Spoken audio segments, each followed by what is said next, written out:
Chapter 130. Looking at the crowd below, Genshin's face suddenly became serious. Ever since he saw the young master of the Tianqiong clan standing in the crowd, he had already guessed that the reason these people were gathered here so early in the morning was probably because of him. After all, not only did he offend the young master of the Tianqiong clan yesterday, he also killed 3 of their guards who were not weak. In short, he had already formed an enmity with the Tianqiong clan. After all, in a remote place like Wake City, a high-level Saint Master was already considered a decent expert. No matter which clan in Wake City, a high-level Saint Master status would not be too low. If a family lost a high-level sacred expert and 2 initial-level sacred expert-level experts for no reason, if they couldn't get back their face, then this family's deterrence in the market would undoubtedly decrease by a lot. This was extremely important for a family's future development. Now that the entire restaurant was surrounded by the Tianqiong clan, wanting to leave without being noticed was as difficult as ascending to the heavens. Helpless, Genshin could only walk out of the room and walk towards the entrance of the restaurant. Although the disaster had already arrived and there were over 100 people on the other side, there was no lack of experts among them. However, Genshin's face did not reveal the slightest trace of panic or worry. His expression was as calm as ever. When Genshin walked down the stairs and arrived at the bottom floor of the restaurant, there were already quite a few people gathered here. This was the peak time for breakfast. The entire restaurant's tables were filled with bowls, chopsticks, and plates of fragrant meat. However, there was no one sitting at these tables to enjoy this sumptuous breakfast. Everyone stood up from their chairs while cursing and walking slowly towards the entrance of the restaurant. Their faces were filled with indignation. The Tianqiong clan is really fucking arrogant. I was just eating here, and now they suddenly want all of us to leave. You can deal with your own matters. But what does it have to do with us? We'll eat our food and not get in your way. That's right. The Tianqiong clan really thinks they're the #1 clan in Wake City. They can do whatever they want here. They're just a small clan in Wake City. If they were to meet the famous experts of the Tianyuan continent, they'd only need to lift a finger to exterminate them. Most of the people eating in the restaurant were mercenaries. A few of the more violent and courageous mercenaries began to complain, but their voices were very soft. It was as if they were muttering to themselves, but no one dared to say it out loud. Even so, these mercenaries had a certain level of strength and could clearly hear the muttering. As for the merchants in the restaurant, most of them didn't dare to show the slightest bit of dissatisfaction. They obediently left their seats and hurriedly walked out of the restaurant. Only the merchants with a certain level of strength showed a trace of indifference. However, almost all of them were outsiders. Although many of them didn't fear the Tianqiong clan, a strong dragon couldn't suppress a snake in its own territory. For such a trivial matter, they obviously wouldn't want to provoke the Tianqiong clan for no good reason. So they all got up and left the restaurant. At the entrance of the restaurant, there were 4 middle-aged men in white robes standing guard. Their gazes were like lightning as they constantly scanned the people walking out of the restaurant. Although they could hear the dissatisfaction and curses of the mercenaries towards the Tianqiong clan, they didn't dare to make a sound. It was as if they hadn't heard a thing. The mercenaries in the restaurant were all outsiders. Many of them had some sort of backing behind them or were members of some mercenary groups. Although the Tianqiong clan was the hegemon of Wake City, they didn't want to offend too many foreign powers. This was because some of these powers were so strong that even the Tianqiong clan couldn't afford to offend them. Very soon, all the customers in the restaurant had left. Only a few waiters remained in the large restaurant, standing to the side in a daze. They were at a loss for what to do. The manager of the restaurant also stood to the side with a bitter expression. He stared at the empty restaurant in the blink of an eye. His face was filled with indescribable heartache. That was not a small amount of income. At this moment, in the entire restaurant, aside from the manager and the waiter, only Genshin was still inside. Even the guests resting in the rooms upstairs were forced out by the waiter under the pressure of the Tianqiong clan. Jianchen leisurely sat on a stool, looking at the group of people from the Tianqiong clan who were still waiting outside with interest. Although on the surface, Jianchen didn't seem to care at all. He had long since become vigilant. After all, the people who had come this time didn't come with good intentions. Moreover, he had clearly sensed that there were quite a few powerful experts among the people who had come this time. At this moment, the young master of the Tianqiong clan whom Jianchen had met in the forest outside the magical Beast Mountain range yesterday walked into the restaurant with large strides, like a moon surrounded by stars. As soon as he entered the restaurant, the young master of the Tianqiong clan's gaze fell on Jianchen, who was sitting on a stool with a faint sneer on his face. A sinister glint flashed in his eyes. "Brat, you didn't think that you would have a day like this, did you? Yesterday, I let you bask in glory. Today, I'll make you pay with interest." The young master of the Tianqiong clan stared at Jianchen with a cold smile. "How is it? Are you afraid? Do you regret it?" Following the young master's words, the group of people from the Tianqiong clan standing behind him turned their sharp gazes one after another towards Jianchen. Jianchen disdainfully snorted. His gaze slowly swept over the group of people standing behind the young master of the Tianqiong clan and said, "Don't tell me that you think you can scare me with just these few people? You're a bit too confident." The young master of the Tianqiong clan coldly laughed. "You're even more arrogant than I thought. However, I can't help but admire your ability to talk big. At this moment, you actually didn't try to absolve yourself or kneel down and beg for forgiveness. Don't tell me that you think that in front of so many experts of the Tianqiong clan, you still have a chance of escaping today. Moreover, this time I brought no less than 100 people." The young master of the Tianqiong clan was incomparably confident. From his point of view, it seemed that he had already eaten Jianchen today. Hearing these words, Jianchen's face couldn't help but reveal a trace of a smile. Right now, he suddenly felt that talking with this kind of hedonistic young master who hadn't seen the world was an extremely interesting thing. "Then, do you believe that not only will I be able to leave today, but I'll also be able to make you suffer heavy casualties?" Jianchen's tone gradually became gloomy. Chapter 131. Hearing Jianchen's arrogant words, the young master of the Tianqiong clan couldn't help but laugh out loud. He looked at Jianchen as if he was looking at an idiot and sneered, "Just you? Fine then. I want to see just how you'll escape from our encirclement. Let's see if you have the ability to make our Tianqiong clan suffer heavy losses." Among the 100 people that the young master of the Tianqiong clan had brought, half of them were great saints. As for saint masters, there were more than 10 of them. He didn't believe that Jianchen alone could escape from their encirclement. After he finished speaking, the young master of the Tianqiong clan didn't want to waste any more words with Jianchen. He waved his hand and said, "Go, capture him for me. This young master will definitely teach this arrogant brat a lesson." The middle-aged men standing beside the young master of the Tianqiong clan looked at each other. One of them coldly smiled and said, "Just a brat. Why do we need to take action?" After he finished speaking, he turned around and pointed at the Tianqiong clan's people. He used a commanding tone and said, "You guys go and capture that brat for me." Yes, the group of people named by the middle-aged man didn't hesitate at all. They immediately walked out of the crowd and stopped 10 meters away from Jianchen. The person in front coldly stared at Jianchen and coldly said, "Brat, you should obediently surrender and follow us back to the Tianqiong clan. That way, you can avoid the pain of having your flesh torn apart. Otherwise, I can guarantee that you will suffer a lot." Jianchen stood there with his head held high. At this time, he looked like a sharp sword.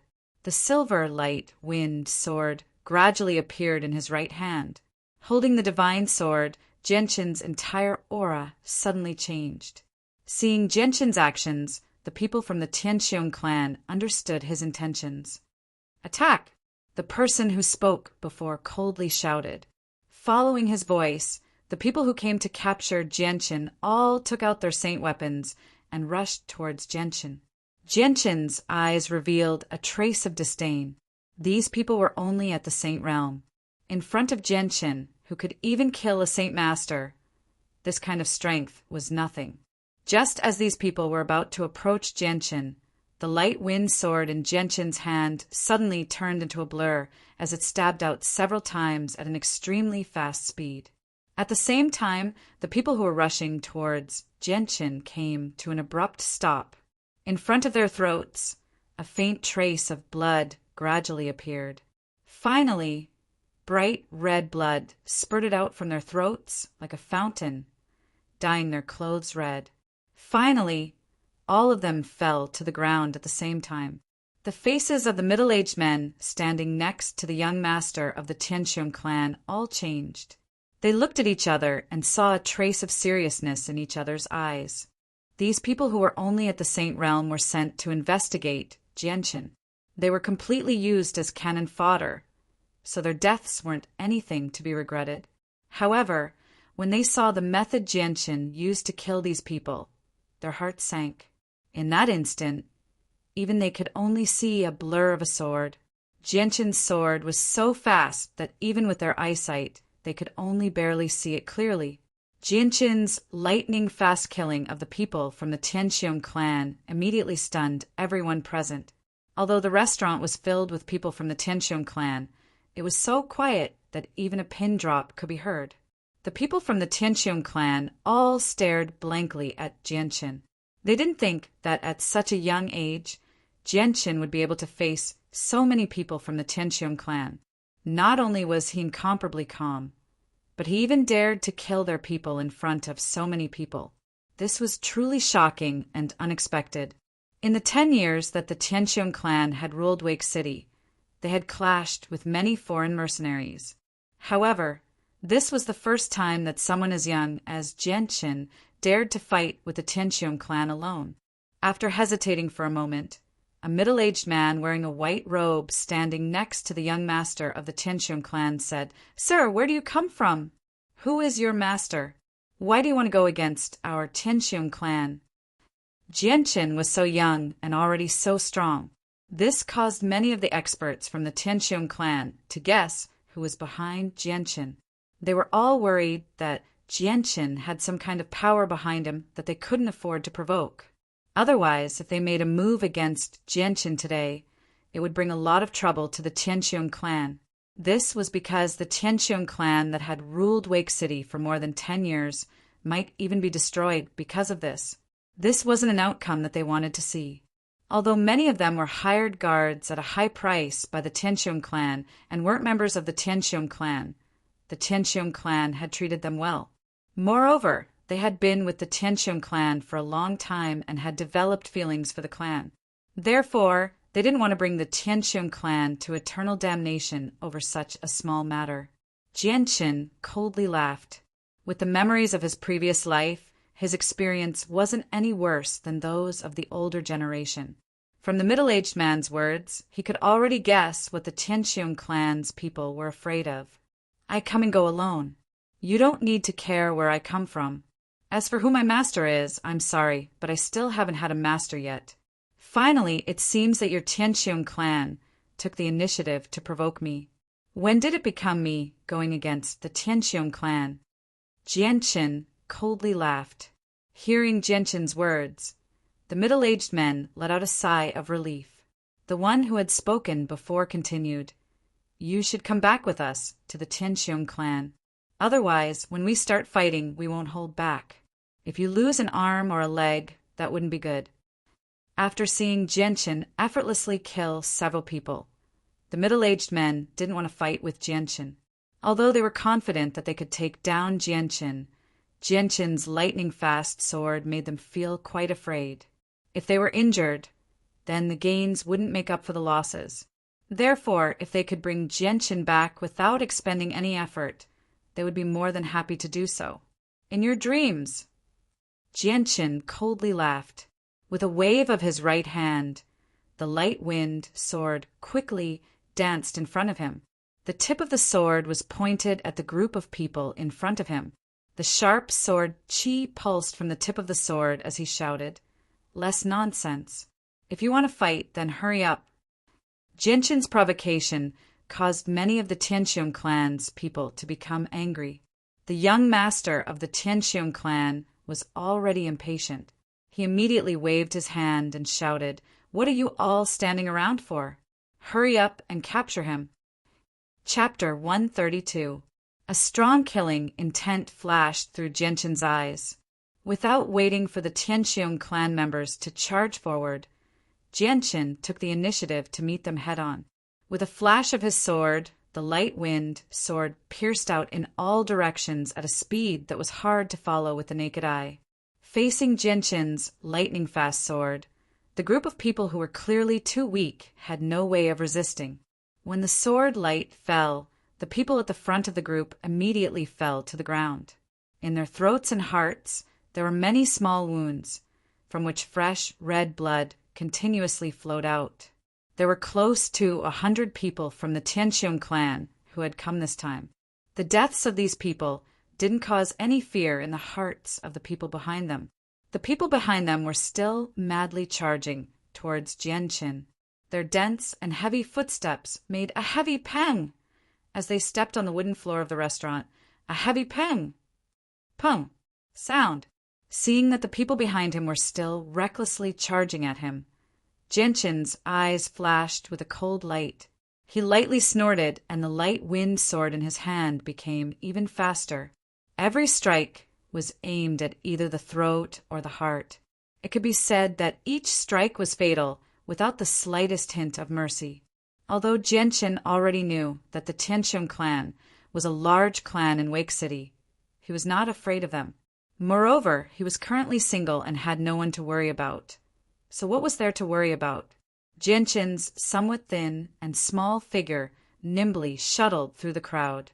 Every time the light wind sword flashed, a person would fall to the ground. Because of their fierce battle, the entire restaurant had become a mess. The originally neatly arranged tables and chairs had been broken into pieces. Pieces of bowls, chopsticks, and dishes littered the floor. As Genshin's ghostly figure flashed through the crowd, the people of the Tianqiong clan fell one by one. In just a few breaths of time, another 10 people had fallen to the ground, never to get up again. It was as if Genshin had a pair of eyes on his back. He was able to observe the situation in all directions. The weapons that were slashing at him were often narrowly dodged by Genshin. Although Genshin was facing dozens of people by himself, he had not received a single injury. Even the saint weapons that were slashing at Genshin didn't even touch his clothes. Seeing his own clan members fall one by one while Genshin remained unscathed, the young master of the Tianqiong clan couldn't help but frown. His expression was filled with dissatisfaction as he cursed. "A bunch of trash, trash! All of you are rice buckets. I never thought that my father would raise such a bunch of trash.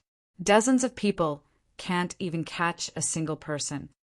As he spoke, the young master of the Tianqiong clan turned his head slightly and looked at the middle-aged men standing beside him. He used a commanding tone to shout, "What are you guys still standing there for? Hurry up and catch that brat for me. Once we bring him back, I'll definitely let him have a taste of this young master's power. Humph. Those who offend me never have a good ending. You're no exception." A cold glint flashed through the young master's eyes. The middle-aged men who were shouted at by the young master of the Tianqiong clan were the strongest in the group. With their status, even if they were placed in the Tianqiong clan, they would still receive a certain amount of respect. However, the young master of the Tianqiong clan didn't give them any face at all, causing them to frown. Their eyes revealed a trace of displeasure. The middle-aged men looked at each other, and one of them said, "Although this person doesn't look very old, he's extremely strong. With the movement technique he's using and that extremely fast sword, I'm afraid that even if we were to face him, it would be a little troublesome. Not only is his sword unbelievably fast, every single one of his attacks is fatal. Those who died at his hands either had their throats pierced through or their chests pierced through their hearts. From this, it can be seen that this person isn't that simple. If we were to face him directly now, It would be a very unwise choice. We might even be injured because of this, so I think we should get some people to exhaust his Saint Force first. Once he's exhausted too much of his Saint Force, we'll make a move and capture him. That's right, I agree with this proposal. The middle-aged man's words quickly gained the approval of the others. Although this would increase the casualties of the Tianqiong clan, this responsibility was all on the young master of the Tianqiong clan. It had nothing to do with the guards. Moreover, they weren't willing to risk their lives for a spoiled young master who had never put them in his eyes. As long as they could protect themselves, it didn't matter even if all the people they brought today died. Next, another group of people entered the restaurant and charged towards Genshin. These people who came this time were all great saints. Naturally, they were much stronger than the previous group of people who were only saints. Genshin soon engaged in a fierce battle with this group of people with great saint strength. Facing a group of great saints besieging him from all directions, the pressure on Genshin suddenly increased a lot. He was no longer as calm as before. As the battle became more and more intense, the entire restaurant had already become unrecognizable. The surrounding walls were already filled with holes, and the entire restaurant was on the verge of collapse. Outside the restaurant, there was already a large crowd of people who were watching the show. They were all discussing the battle that was taking place inside the restaurant. Inside the restaurant, the light-wind sword turned into a streak of white light and pierced through the chest of a great saint, piercing through his heart. Then Genshin ruthlessly kicked the great saint in the chest, sending him flying. The great saint crashed into the already tattered walls of the restaurant, creating another large hole. The entire restaurant violently shook as it swayed more and more fiercely. In the end, it even let out a slight creaking sound. Genshin's body slightly swayed as he dodged 3 saint weapons. His eyes quickly swept over the swaying restaurant, and without any hesitation, he jumped out of the hole created by the great saint and landed on the main street. Chase him, don't let him escape. Seeing Genshin leave the restaurant, the young master of the Tianqiong clan immediately shouted. Just as the young master of the Tianqiong clan finished speaking, the faces of the middle-aged men beside him changed. One of them immediately said, "Not good. The restaurant is about to collapse. Quickly escort the young master away." Immediately, one of the middle-aged men grabbed the young master of the Tianqiong clan by the shoulder and quickly flew out of the restaurant. The other middle-aged men didn't slow down and quickly followed behind. Just as they left the restaurant, the entire restaurant suddenly collapsed. Immediately, some of the Tianqiong clan members who hadn't managed to escape in time were buried under the rubble. Chapter 133. Young Master, be careful! When the middle-aged men standing next to the young master of the Tianqiong clan sensed the silver light, their expressions changed drastically. However, the silver light was too fast, and it was only a meter away from the young master's throat. At such a close distance, it was already too late for them to save him. Pooh!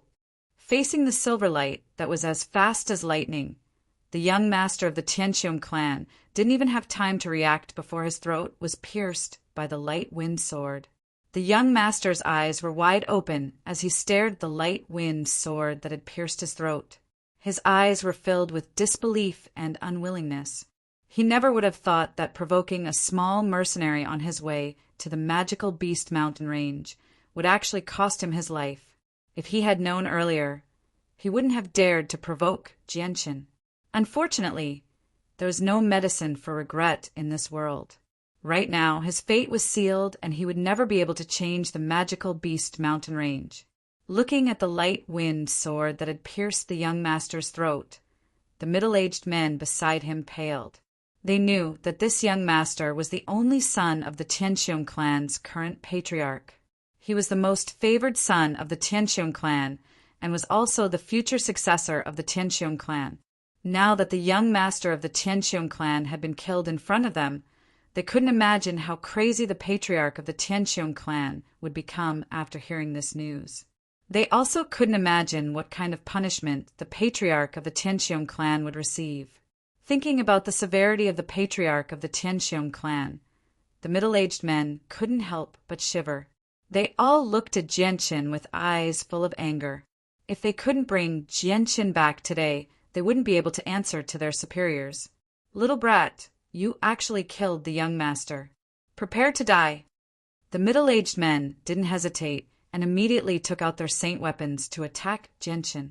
At the same time, one of them shouted, "Men of the Tianqiong clan, immediately surround the area. Don't let him escape." The middle-aged men's status in the Tianqiong clan wasn't low. Hearing their orders, the other members of the Tianqiong clan didn't hesitate and immediately spread out to surround the battlefield. At the same time, some of the people who had come to watch the show were pushed far away. In the ruins of the collapsed restaurant, there were people who were crawling out in a sorry state and immediately joined the crowd surrounding the site. The surrounding crowd had also witnessed the scene of the young master of the Tianqiong clan being killed. Everyone was clear on the severity of this matter. In order to avoid drawing fire to themselves, each and every one of them tactfully retreated a certain distance. At such a sensitive time, no one was willing to take the initiative to start a conflict with the Tianqiong clan. Otherwise, the death of the young master of the Tianqiong clan would have something to do with them. After killing the young master of the Tianqiong clan, Jianqin immediately began to fight with the other middle-aged men. These middle-aged men all had the strength of a saint master, and 3 of them had already reached the high level of a saint master.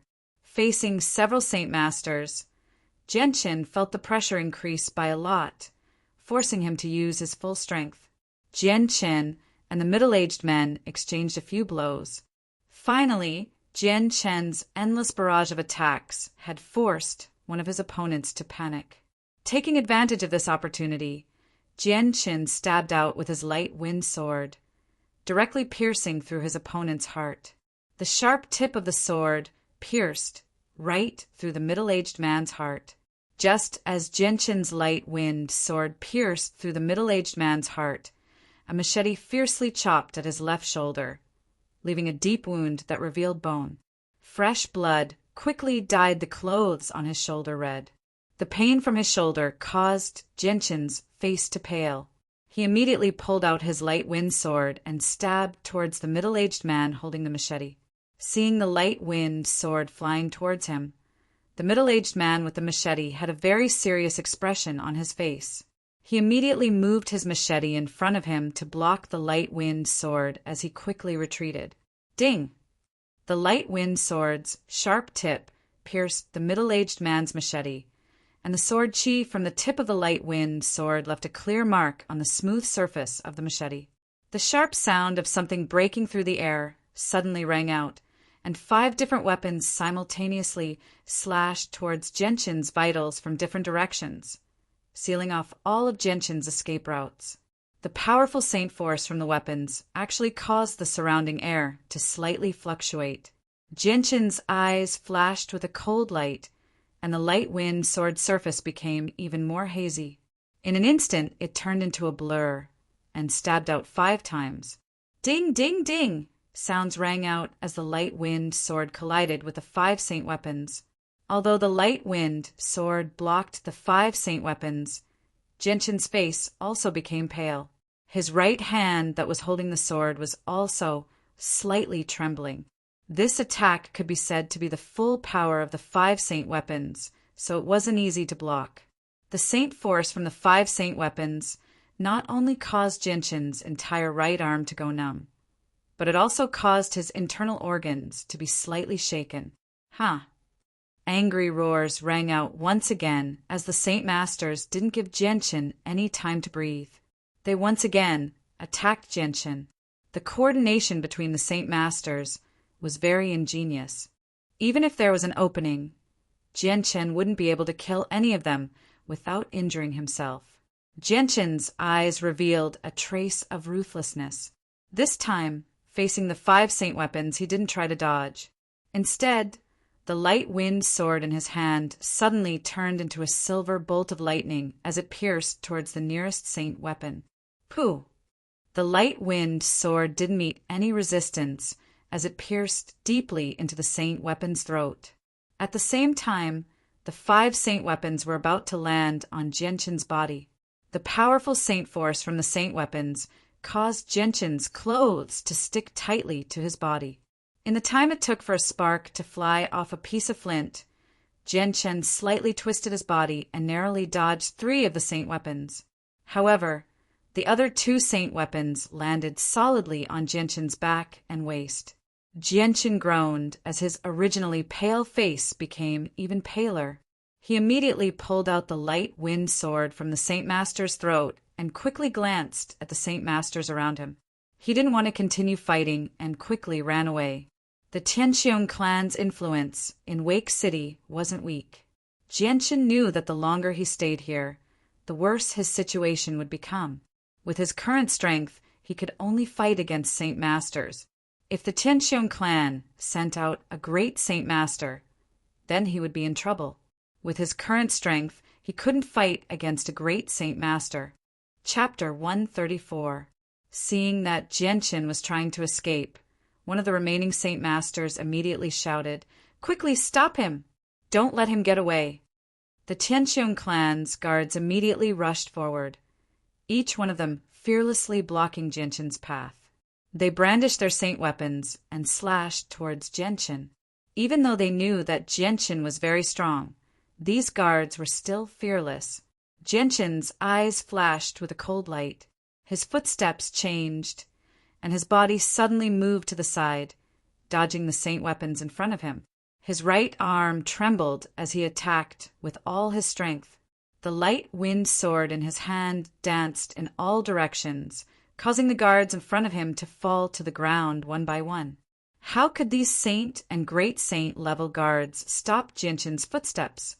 Even though Genshin was injured and his battle strength had decreased, if he went all out, these guards wouldn't be able to withstand a single blow. After killing the 10 or so guards in front of him, Genshin didn't hesitate at all and used his movement skill. His body was like a ghost as he quickly escaped. When the mercenaries who were watching the show saw Genshin rush out, they all tactfully made way for him. It was as if they were afraid that if they blocked Genshin's path, they would face the same fate as the guards of the Tianqiong clan. Facing someone who was strong enough to kill 2 high-level Saint Masters while being surrounded by several Saint Masters, and who didn't fear the Tianqiong clan and openly killed the young master of the Tianqiong clan. This group of mercenaries didn't dare to casually provoke someone who was strong enough to kill 2 high-level Saint Masters while being surrounded by several Saint Masters.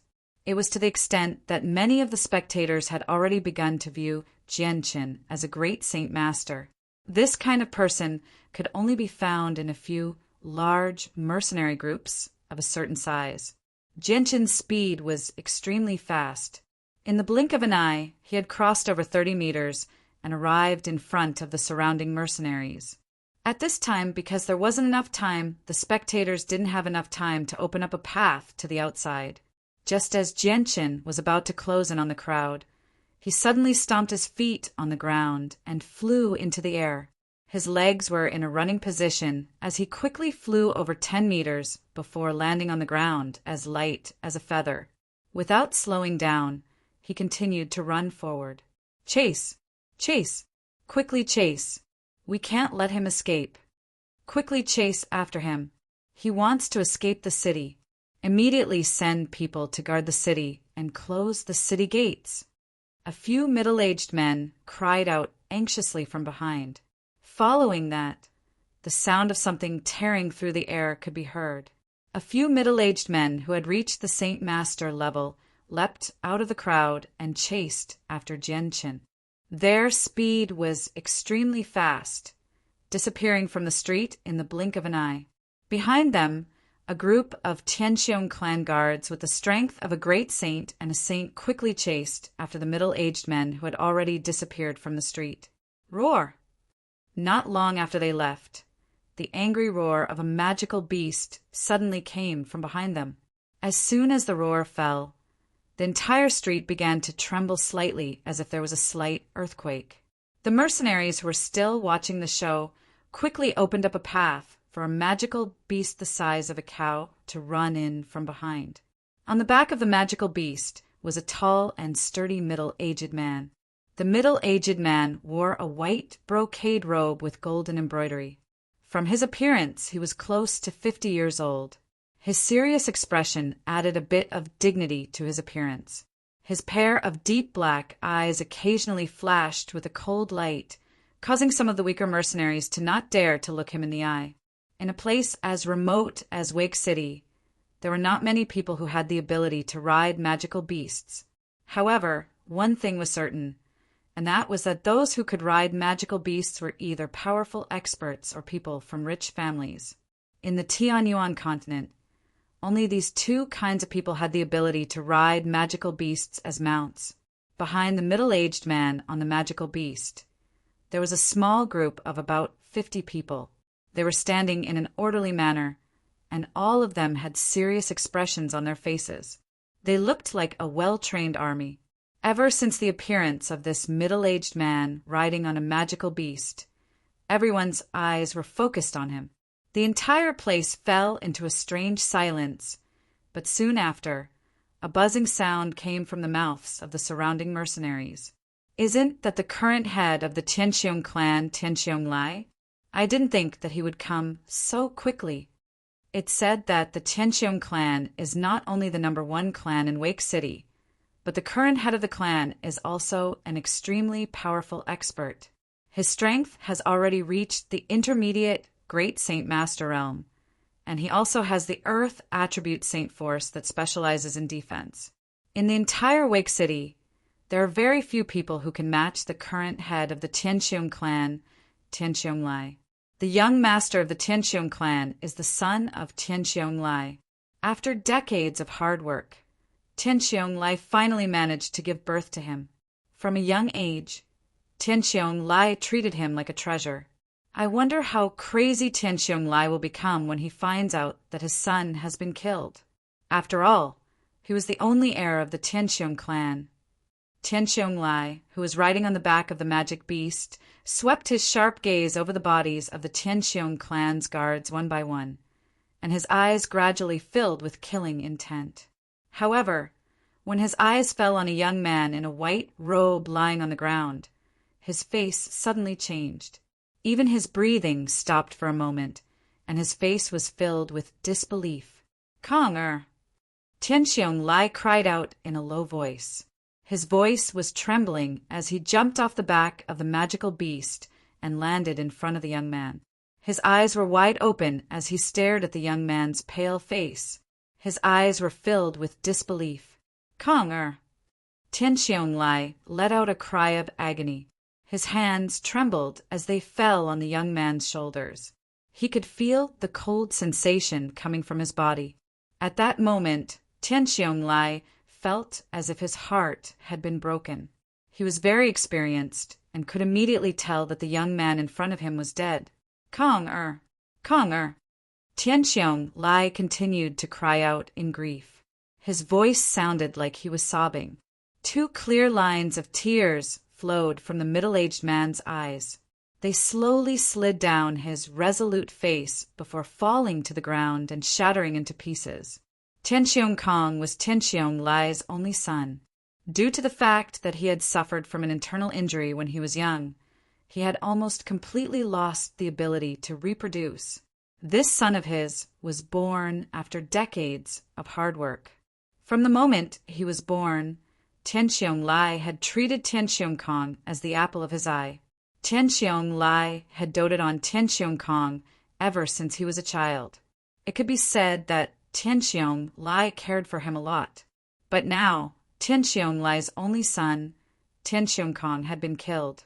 The impact on Tianqiong Lai's heart was indescribable. Although Tianqiong Kong looked to be in his 40s or 50s, due to the long lifespan of the people of the Tianyuan continent and the fact that he had been cultivating Saint Force since he was young, he was actually in his 70s. With his current age and the hidden injuries he had suffered, it was impossible for him to bear children. Chapter 135. Although Wake City wasn't a large third-grade city and didn't have many residents, it was still very prosperous due to its proximity to the magical Beast Mountain Range. Every day, there would be a large number of people coming in and out of the city. On the main street of Wake City, there were many small vendors and stalls on both sides of the street. There were also a few small shops selling all kinds of goods. Of course, among these shops, restaurants and lodging were the most popular. In the middle of the street, there was an endless stream of mercenaries and merchants with large carts of goods. From the discussions of the pedestrians that passed by, the entire street was filled with noise, making Wake City even more bustling than before. At this moment, there was a sudden commotion in the crowd in front of the street. Then a young man whose clothes were stained with blood ran over at an extremely fast speed. The youth's appearance immediately attracted the attention of the people around him. They all looked at the youth and pointed at him as they discussed in low voices. Whoever stops the person running in front will be heavily rewarded by the Tianqiong clan. At the same time, a loud shout came from far behind. As soon as the voice fell, a few middle-aged men with slightly messy clothes rushed from behind. They chased after the young man in front of them at a speed that was not much slower than the young man in front of them. Tianqiong clan, they are actually people from the Tianqiong clan. The Tianqiong clan is the #1 clan in Wake City. I don't want to provoke anyone who dares to offend the Tianqiong clan in Wake City. Hearing the middle-aged man's words, many of the mercenaries began to discuss in low voices. However, none of them stepped forward to stop the youth who was running away. This youth was none other than Jianqin, who had just killed the young master of the Tianqiong clan and his many guards, and was planning to flee. Jianqin quickly ran in the direction of the city gates. Along the way, whenever he encountered any obstacles, he would immediately leap onto the roofs and vault over the walls. His speed could be said to be extremely fast. Even so, the saint experts chasing him still followed closely behind him. However, due to Jianqin's profound movement technique, he had the advantage in speed. Thus, even though the middle-aged men were much stronger than Jianqin, they were still unable to catch up to him. Unless one of them had Wind Saint Force or was an expert at the Great Saint Realm, their speed could only keep up with Jianqin's. Moreover, if they encountered any obstacles in front of them, they would not be able to move as casually as Jianqin did. Although Wake City was a small third-grade city, the area it occupied was not small. Even if Jianqin ran with all his might to the nearest city gate, it would still take him at least an incense stick's worth of time. Jianqin's breathing gradually became heavy as he ran with all his might. The previous intense battle had consumed a lot of his saint force. Furthermore, he was currently injured. Running at full speed put a huge burden on his body. Furthermore, the intense movement of his body had affected his injuries. The waves of pain that came from his injuries were a severe test for Jianqin's nerves. In front of him, the tall and majestic city walls were faintly visible. It was so beautiful that he could even vaguely make out the soldiers standing on top of them. Right now, he was less than 5 kilometers away from Wake City's walls. As for the saint experts of the Tianqiong clan, they were already 50 meters away from Jianqin. Seeing the city walls in front of him becoming clearer and clearer, Jianqin couldn't help but relax a bit. However, his speed didn't decrease in the slightest. In his heart, he was clear that the Tianqiong clan's influence in Wake City was enormous. With his current strength, he wasn't strong enough to face the entire Tianqiong clan head-on. Right now, the only thing he could do was to escape from Wake City. Only then would he be able to minimize the danger. Roar! Right at this moment, the long roar of a magical beast came from far behind. As soon as the roar sounded, an unconcealable roar of extreme anger could be heard. Stop the person in front of me, and I, Tianqiong Lai, will reward you handsomely. Jianqin's face changed slightly when he heard the furious roar from behind. With his experience, he could tell just how powerful the person was from the roar. It was definitely not someone he could contend against. Tianqiong Lai, he must also be a member of the Tianqiong clan.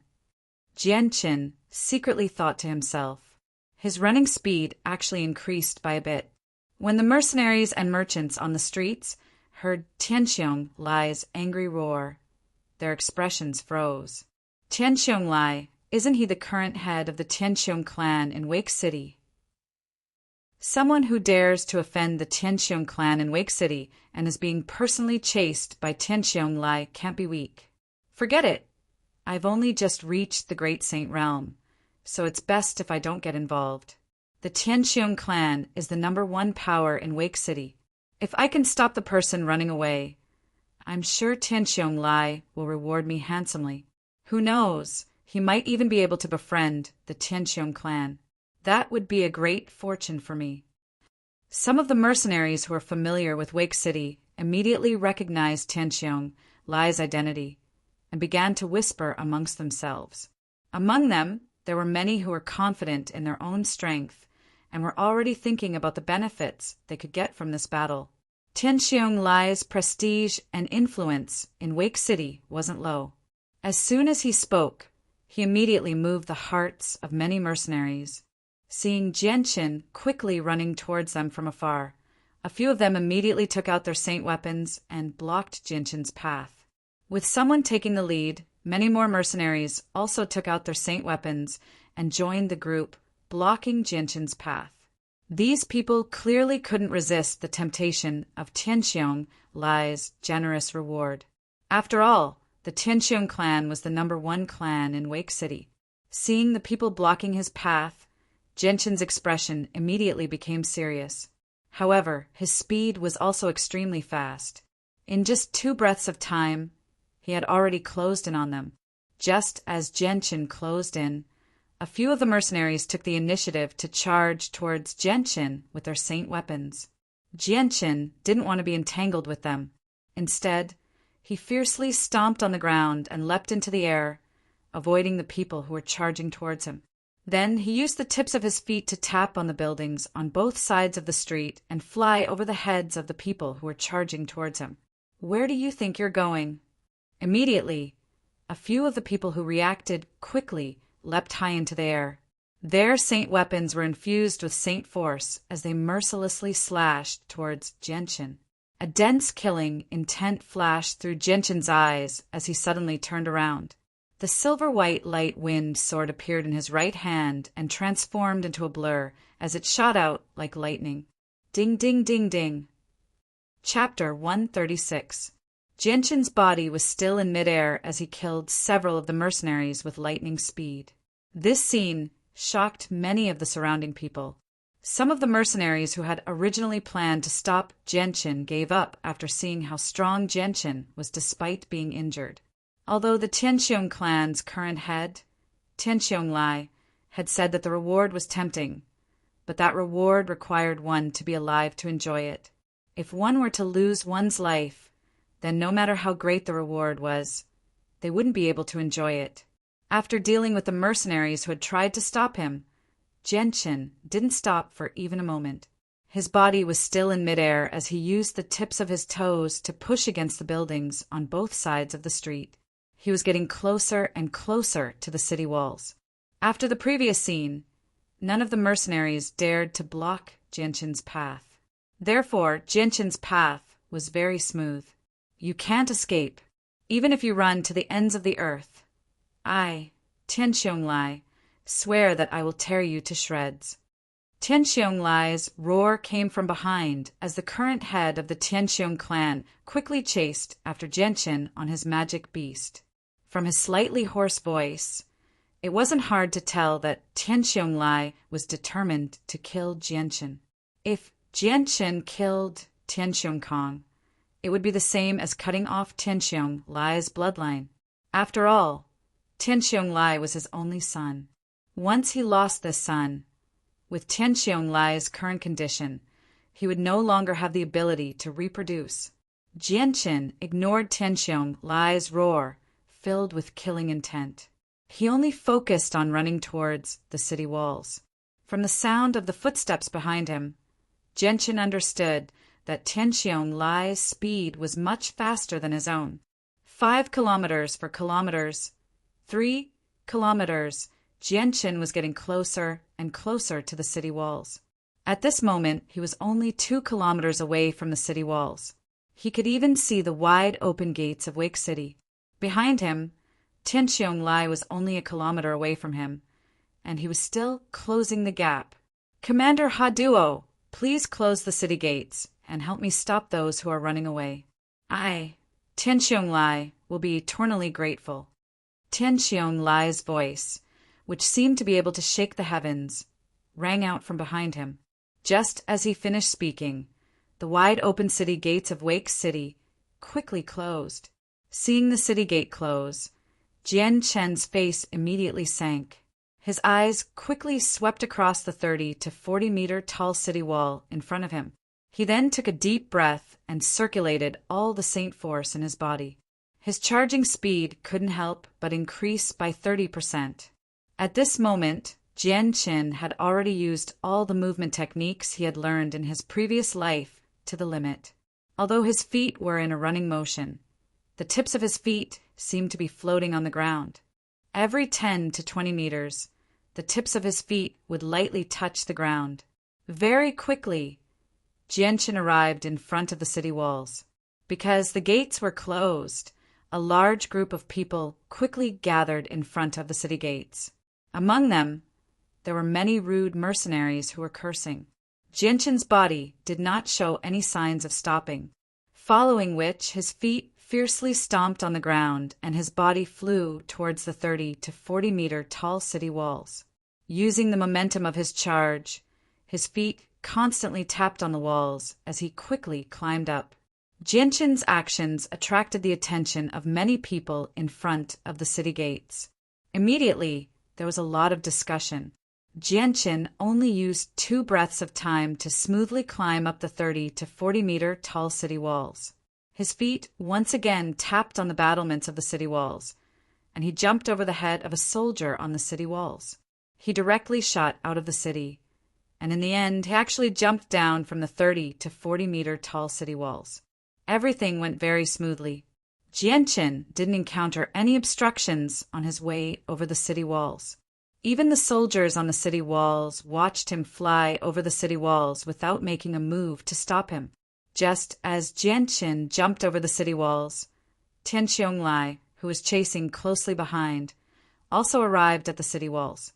He directly jumped off the back of his magical beast and copied Jianchen's actions. He quickly climbed up the city walls and continued to chase after Jianchen. As for the magical beast, perhaps because its body was too cumbersome and it wasn't good at jumping, when Tianqiong left, it strangely stayed where it was and didn't chase after him. Behind him, another dozen or so middle-aged men rushed over from behind. They glanced at the tightly shut city gates and immediately jumped over the city walls, chasing in the direction of Jianchen's escape. These dozen or so people were all from the Tianqiong clan, and all of them possessed the strength of Saint Masters. "Open the city gates!" Just as the few of them left the city, a deep voice came from the city walls.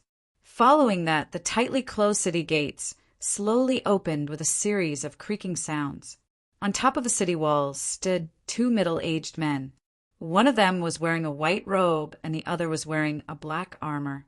At this moment, the 2 middle-aged men were looking at the group of people who were quickly leaving the city. When Jianchen's group disappeared from sight, the middle-aged man wearing the armor looked at the white-robed man beside him and asked, "Commander Haduo, why didn't you make a move to stop that person?" The white-robed middle-aged man smiled and said, "He killed Tianqiong's only son, Tianqiong Kong. I can't even thank him enough. Why should I stop him?" Hearing this, the middle-aged man wearing the armor was slightly stunned. Then, as if he had thought of something, a gloating smile appeared on his face. Outside the city, Jianchen, who was running at top speed, turned around to look at Tianqiong. Seeing Tianqiong chasing after him, Jianchen's face immediately became serious. Although he had not exchanged blows with Tianqiong, Jianchen could feel that he was definitely not Tianqiong's opponent. Looking at the open field around him, Jianchen thought for a while. Then he gritted his teeth and changed his direction, rushing towards the magical Beast Mountain range. In his heart, he also understood that in this open field, there was no way for him to shake off Tianqiong. Now, the only way was to once again enter the magical Beast Mountain range and use the complex terrain to shake off Tianqiong's pursuit. Seeing Jianqin getting closer and closer to him, Tianqiong's eyes suddenly became red. He didn't bother to hide his strong killing intent as he roared, "You can't escape!" Jianqin turned around to look at Tianqiong, who was less than 500 meters away from him. According to the situation, Tianqiong would catch up to him before he even reached the magical Beast Mountain range. Jianqin hesitated for a moment. Then he gritted his teeth and a light wind sword appeared in his right hand. In the next moment, Jianqin's body suddenly stopped and he took the initiative to charge towards Tianqiong. Chapter 137. Seeing that Jianqin had stopped running and was actually taking the initiative to charge at him, Tianqiong's face couldn't help but reveal a sinister smile as he shouted, "Come, I'll cut you into 1,000 pieces. No, dying like this is too easy for you. I'll make sure you suffer a fate worse than death." After saying that, a large axe suddenly appeared in Tianqiong's hands. This axe was very large, twice the size of Tianqiong's body. The entire axe was a yellowish color, and the sharp edge of the axe flashed with a threatening cold light. The light wind sword in Jianqin's hand cut through the air, creating a slight sound as it pierced towards Tianqiong. "Huh!" Tianqiong roared as the axe in his hands flashed with a yellowish light. Then, with a whistling sound, the axe slashed towards Jianqin. "It's actually Earth Saint Force." Seeing the yellowish light on the axe, Jianqin's expression became even more serious. Immediately, he withdrew his light wind sword and dodged Tianqiong's attack. In a flash, he appeared beside Tianqiong and thrust the light wind sword towards his waist. Tianqiong's face revealed a cold smile as he suddenly released one of his hands from the axe. A yellowish light quickly covered his palm as he tried to grab Jianqin's light wind sword. The light wind sword was tightly gripped in Tianqiong's right hand. The sharp edge of the sword was actually unable to harm him. Jianqin's eyes revealed a trace of shock. Although he had heard that people with Earth Saint Force had a very strong defense, he didn't think that it would be this strong. Immediately after, a sharp light flashed in Tianqiong's eyes. In the next moment, the light wind sword in Tianqiong's right hand suddenly shot out a powerful sword chi. Under the attack of this powerful sword chi, the layer of yellow light on Tianqiong's right hand began to thin, as if it was about to disappear.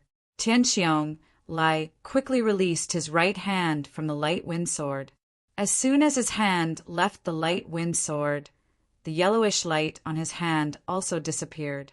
All that could be seen on Tianqiong's hand was a crisscrossing wound that covered his entire palm. The blood that flowed out quickly dyed his hand red. Looking at his hand, Tianqiong coldly snorted. Like a vicious wolf, he stared fiercely at Jianqin and said in a low voice, "Speak. Why did you kill my Kong? Who ordered you to do this?" Jianqin withdrew his sword and retreated a few meters away from Tianqiong. He coldly smiled and said, "No one ordered me to do this. It was your son who provoked me. If you want to blame someone, you can only blame yourself. You raised a hedonistic disciple who doesn't know the immensity of heaven and earth. He only knows how to cause trouble everywhere he goes." Tianqiong's sharp eyes stared at Jianqin for a while before he opened his mouth again and asked, "Is there really no one who ordered you to do this? At this time, there is no need for you to take the blame for someone else. If you tell me the truth, I might let you die a quick death. I've already said it. It's up to you to believe me or not," Jianqin said. Seeing that Jianqin didn't seem to be lying, Tianqiong couldn't help but believe him. He let out a long sigh and said, "It seems that everything was my fault.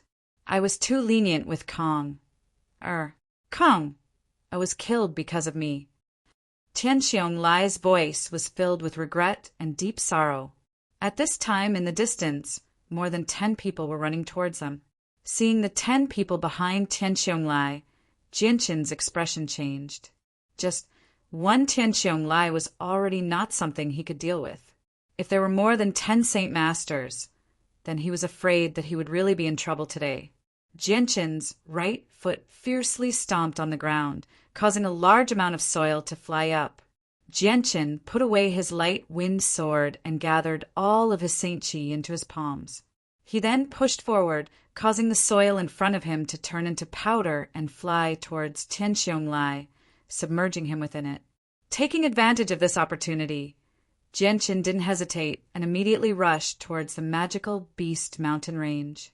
Being covered by the yellow soil, Tianxiong Lai's vision was greatly affected and he couldn't see his surroundings clearly. In order to prevent Jianqin from suddenly attacking him from the front, Tianxiong Lai's figure immediately retreated. But when he saw Jianqin running away, he was immediately enraged and angrily shouted, "You can't escape!" Before he even finished his words, Tianxiong Lai had already chased after Jianqin. But with this delay, the distance between Jianqin and Tianxiong Lai had already increased by a few hundred meters. At this time, Jianqin didn't have time to use his Radiant Saint Force to heal his wounds. He had to use his fastest speed to reach the magical Beast Mountain Range, and then use the complex terrain to escape from Tianxiong Lai's pursuit. Wake City was about 20 kilometers away from the magical Beast Mountain Range, but with Jianqin's speed, he quickly covered the distance and arrived at a forest in the outskirts of the magical Beast Mountain Range. In front of him, the lush greenery was clearly visible. Tianxiong Lai seemed to have guessed Jianqin's plan. He hesitated for a moment, but then his eyes flashed with a trace of ruthlessness. The large axe once again appeared in his hand as a thick yellow light enveloped it. Tianxiong Lai raised the axe high, and with a loud roar, he swung it down with all of his strength. A 2-meter-wide beam of energy formed from Earth-attributed Saint Force shot toward Jianqin at an extremely fast speed in the shape of a crescent. In front of him, Jianqin sensed the intense energy fluctuations coming from behind him. He didn't even have time to look, and his running figure immediately changed direction and shifted to the side. The crescent-shaped beam of energy brushed past Jianqin's body. This time, Jianqin narrowly avoided it. Boom! The crescent-shaped beam of energy bombarded a large boulder in front of him, causing a loud explosion. The powerful shockwave dispersed in all directions, and the boulder, which was about 2 people tall, 3 meters wide, and 1 meter thick, turned into countless pieces of rubble that flew in all directions. And Jianqin just happened to be caught in the blast.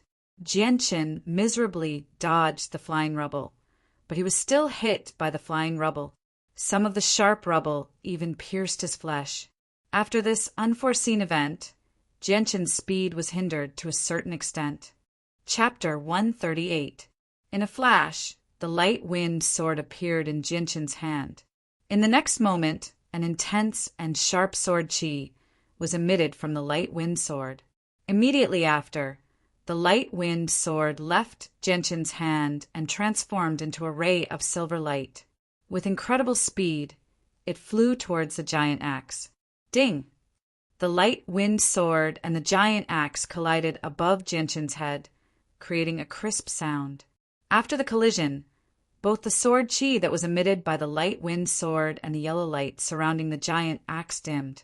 When the two weapons collided, a powerful shockwave was produced, causing the surrounding sand and rocks to fly up into the air. Even Jianqin was pushed back by the shockwave. The light wind sword was sent flying backwards by the powerful recoil, but when it had flown less than 10 meters, it suddenly stopped in midair.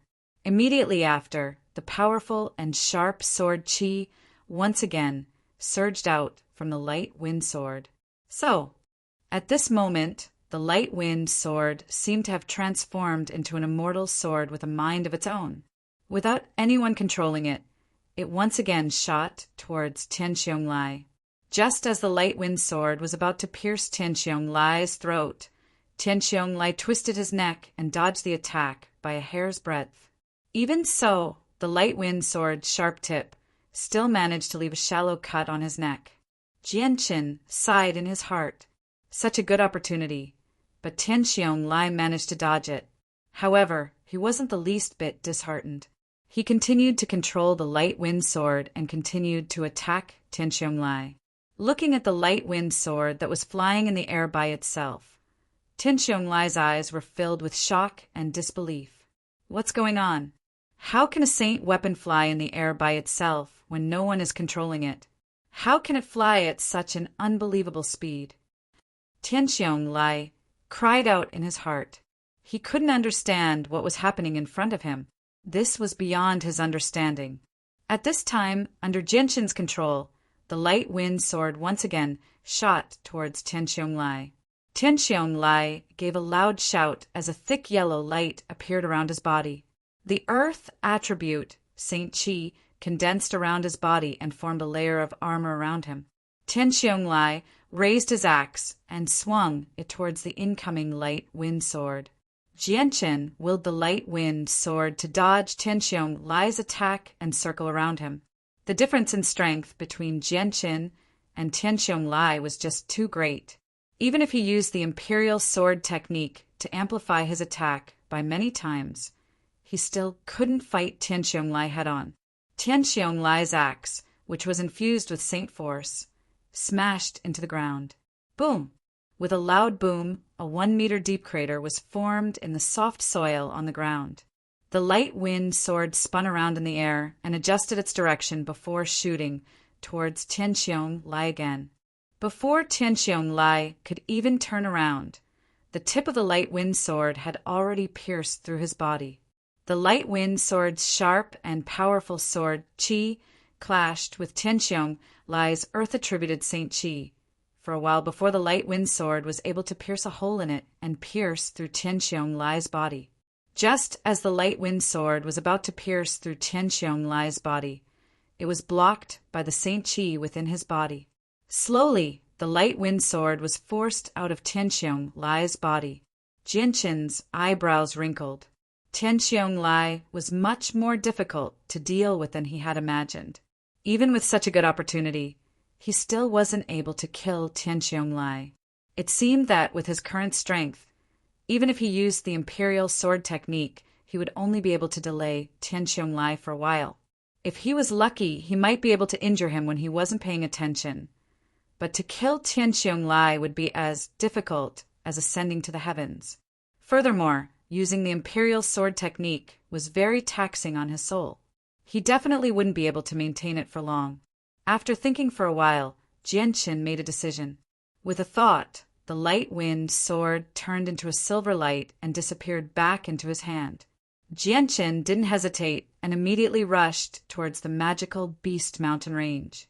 The most important thing right now was to escape to a safe place and then plan his next move. As for Tianqiong Lai, Jianqin wouldn't even be able to protect himself, let alone kill him. He would have to wait until he was strong enough to take revenge. Tianqiong Lai's face was gloomy as he watched Jianqin run away. The Saint Qi that was covering his body slowly returned to his body. On his back there was a small wound from which blood flowed out and dyed his clothes red. Patriarch! Patriarch! At this time, the 10 Tianqiong clan members also caught up and stood behind Tianqiong Lai. Their eyes were filled with shock and disbelief as they looked at the small wound on Tianqiong Lai's back. "Chase, we can't let him escape," Tianqiong Lai said in a deep voice as he led the 10 Saint Masters in hot pursuit. Jianqin had already entered the forest outside of the magical Beast Mountain range. He was running as fast as he could, but his current speed was much slower than before. Even his breathing had become rough and his face was pale white. The wounds on his body were still bleeding profusely, and the stones that had been shot into his flesh were constantly rubbing against his flesh. The pain was unbearable and was constantly tormenting Jianqin's nerves. Right now, he didn't have the time to treat his wounds. He was running as fast as he could, and he didn't even have the time to use his saint chi to heal himself. Jianqin stopped in front of a large tree and took several deep breaths. He turned around to look at Tianqiong and the others who were still chasing after him. After determining his direction, he once again ran towards the magic beast mountain range. Along the way, Jianqin used the cover of the trees and weeds to constantly change his position, giving Tianqiong and the others a great deal of trouble. Chasing a person in the forest was not as easy as it was on the outside.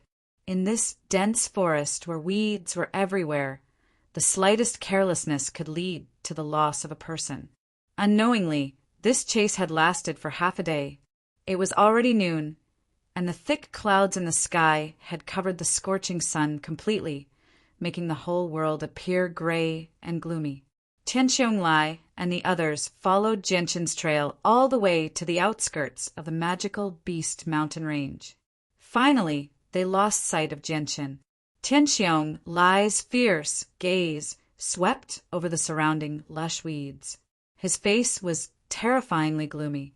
Immediately, he took out a warrant and said, "Xingdao, immediately take this warrant back to the magical beast mountain range and organize a search party for that person." Chapter 139. After the middle-aged man with the command medallion left, Tianqiong waved his hand and said, "Carefully search the area for any signs of his escape." After losing track of Jianqin, Tianqiong's group could only rely on the traces left behind by Jianqin, increasing the difficulty of their search. In a dense forest in the outskirts of the magical beast mountain range, Jianqin's face was pale as he sat under a large tree. Using the tip of the light wind sword, he carefully removed the rocks that had pierced into his body. The bright red blood had already dyed his clothes red. When the tip of the light wind sword pierced into his flesh, a wave of unbearable pain surged through his body. Again and again, the pain assaulted Jianqin's nerves and brain. The pain caused Jianqin's forehead to be covered in a thin layer of sweat. When the last rock was removed from his body, Jianqin finally let out a soft groan. His entire body was powerless as he leaned against the tree trunk behind him, gasping for breath. After resting for a while, Jianqin concentrated on listening for any movement in his surroundings. After confirming that it was safe, he immediately sat down cross-legged. Immediately, a layer of faint white light appeared and wrapped around Jianqin's body. Moreover, the white light continued to grow thicker and thicker. After a few breaths, it had formed a dazzling, milky white light. Jianqin's entire body was submerged in this milky white light. From the outside, one could only faintly see a blurry figure. The milky white light lasted for half an hour before gradually dissipating. When the light disappeared, Jianqin's figure could be seen again. But at this moment, the paleness on his face had disappeared and returned to normal. The wounds on his body had also completely disappeared, and there wasn't even a single scar where he had been injured. Jianqin didn't wake up and continued to sit cross-legged on the ground to recover his saint force. He had been through so many battles, and then he had to flee with all his might. His saint force had been greatly depleted, and at this moment, the saint force in his body was almost completely depleted. In this magical beast mountain range, where magical beasts roamed about and where Tianqiong and the others could find him at any time, Jianqin could only maintain his peak condition in order to face the dangers that could occur at any time. Unknowingly, time quickly passed by and Jianqin had already been sitting cross-legged on the ground for 3 hours. During this time, his body didn't move at all, and he didn't even open his eyes. It was as if he was an old monk who had completely lost his perception of the outside world. At this moment, behind Jianqin, a python about a foot thick slithered out of the tree and silently approached Jianqin. Its thick body slithered around the tree trunk and very quickly arrived in front of Jianqin. Its small head slowly extended towards Jianqin. When the python's head was less than 3 meters away from Jianqin, the cross-legged Jianqin suddenly opened his eyes. With a flash of cold light, the silver-white light wind sword appeared in his right hand and transformed into a blurry sword shadow that shot out with lightning speed. Pooh! The sharp tip of the light wind sword accurately pierced through the python's heart. The sword chi contained within the sword instantly crushed the python's heart. Jianqin didn't even look at the python as he put away the light wind sword and once again sat cross-legged under the tree and closed his eyes to continue his recovery. Although he looked like an old monk in meditation, Jianqin was always vigilant towards his surroundings. In the Magical Beast Mountain Range, where magical beasts could appear at any time, Jianqin didn't dare to forget himself and focus on recovering his saint force. As for the python, its body, which was about 40 to 50 feet long, could no longer cling to the tree trunk. Its entire body fell powerlessly to the ground, making a clumsy sound. It struggled slightly for a while and then stopped moving. After another 2 hours, Jianqin finally opened his eyes and stood up from the ground. He took out a new set of clothes from his spatial belt and changed into them. Looking at the gray sky that was about to turn dark, he pondered for a moment before leaving the area. Jianqin carefully wandered around the area, looking for the people from the Tianqiong clan. At this time, he had already recovered from his injuries, and his saint force had also been restored to its peak. Adding on the complicated terrain of the Magical Beast Mountain Range, Jianqin was confident that if he were to meet Tianqiong Lai again, he would be able to easily escape. At this moment, a few voices vaguely rang out from up ahead. Jianqin's interest was piqued when he heard the voices. He looked around before leaping up, silently landing on a large tree. He hid among the lush leaves. Not long after, a few people in white robes slowly walked over from the front. This really is a tough job. So many of us have to enter the mountain range of magical beasts to search for a single person. And we don't even have a portrait of this person. How are we supposed to find him? A young man dressed in a white robe grumbled. That's right. We don't even know what the person looks like. Even if we were to meet him, I'm afraid we wouldn't be able to recognize him. The one speaking was a middle-aged man with a full chin beard.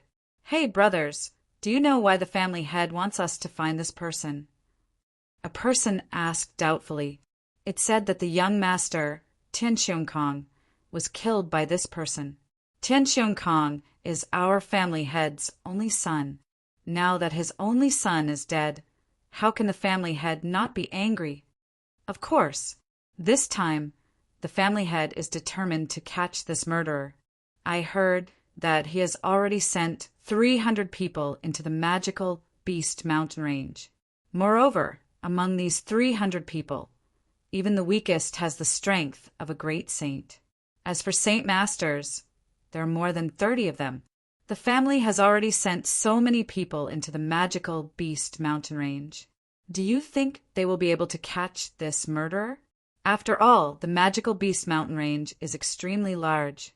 Perhaps that person has already escaped without a trace. That's not necessarily true. According to reliable sources, the murderer has already been heavily injured by our family head.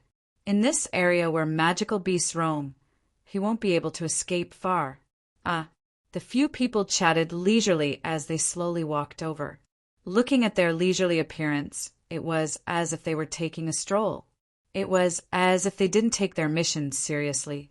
Just as the few of them arrived in front of a large tree, the branches and leaves above suddenly swayed, and a figure sprang out, holding a slender silver-white long sword, and stabbed straight at one of the people in the middle. Pooh! Just as they raised their heads, the long sword pierced straight through one of them's glabella from above. Chapter 140.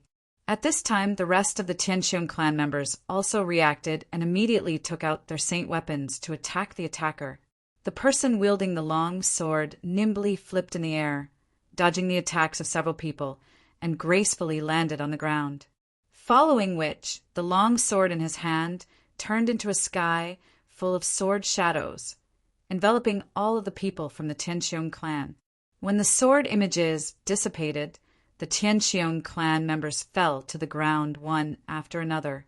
On their necks, there was a faint trace of blood. In the next moment, fresh red blood gushed out from the wound like a fountain.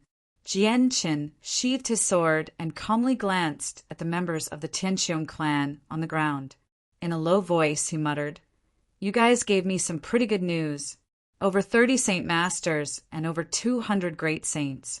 The Tianqiong clan's strength really isn't weak.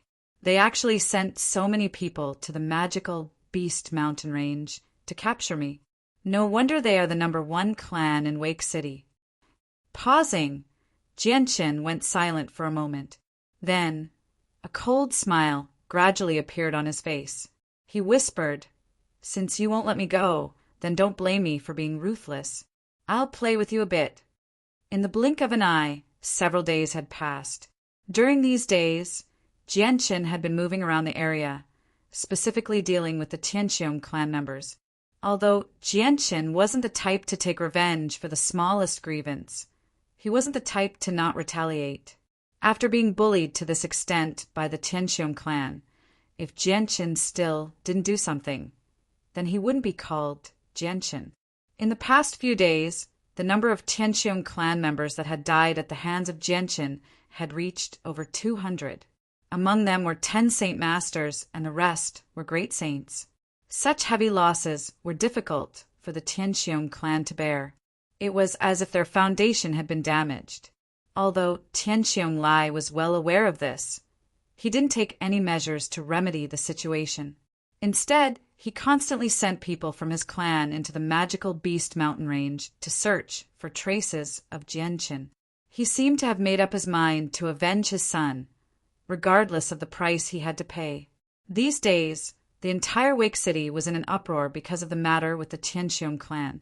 The Tianqiong clan had been the overlord of Wake City for over 10 years, and their reputation was extremely resounding.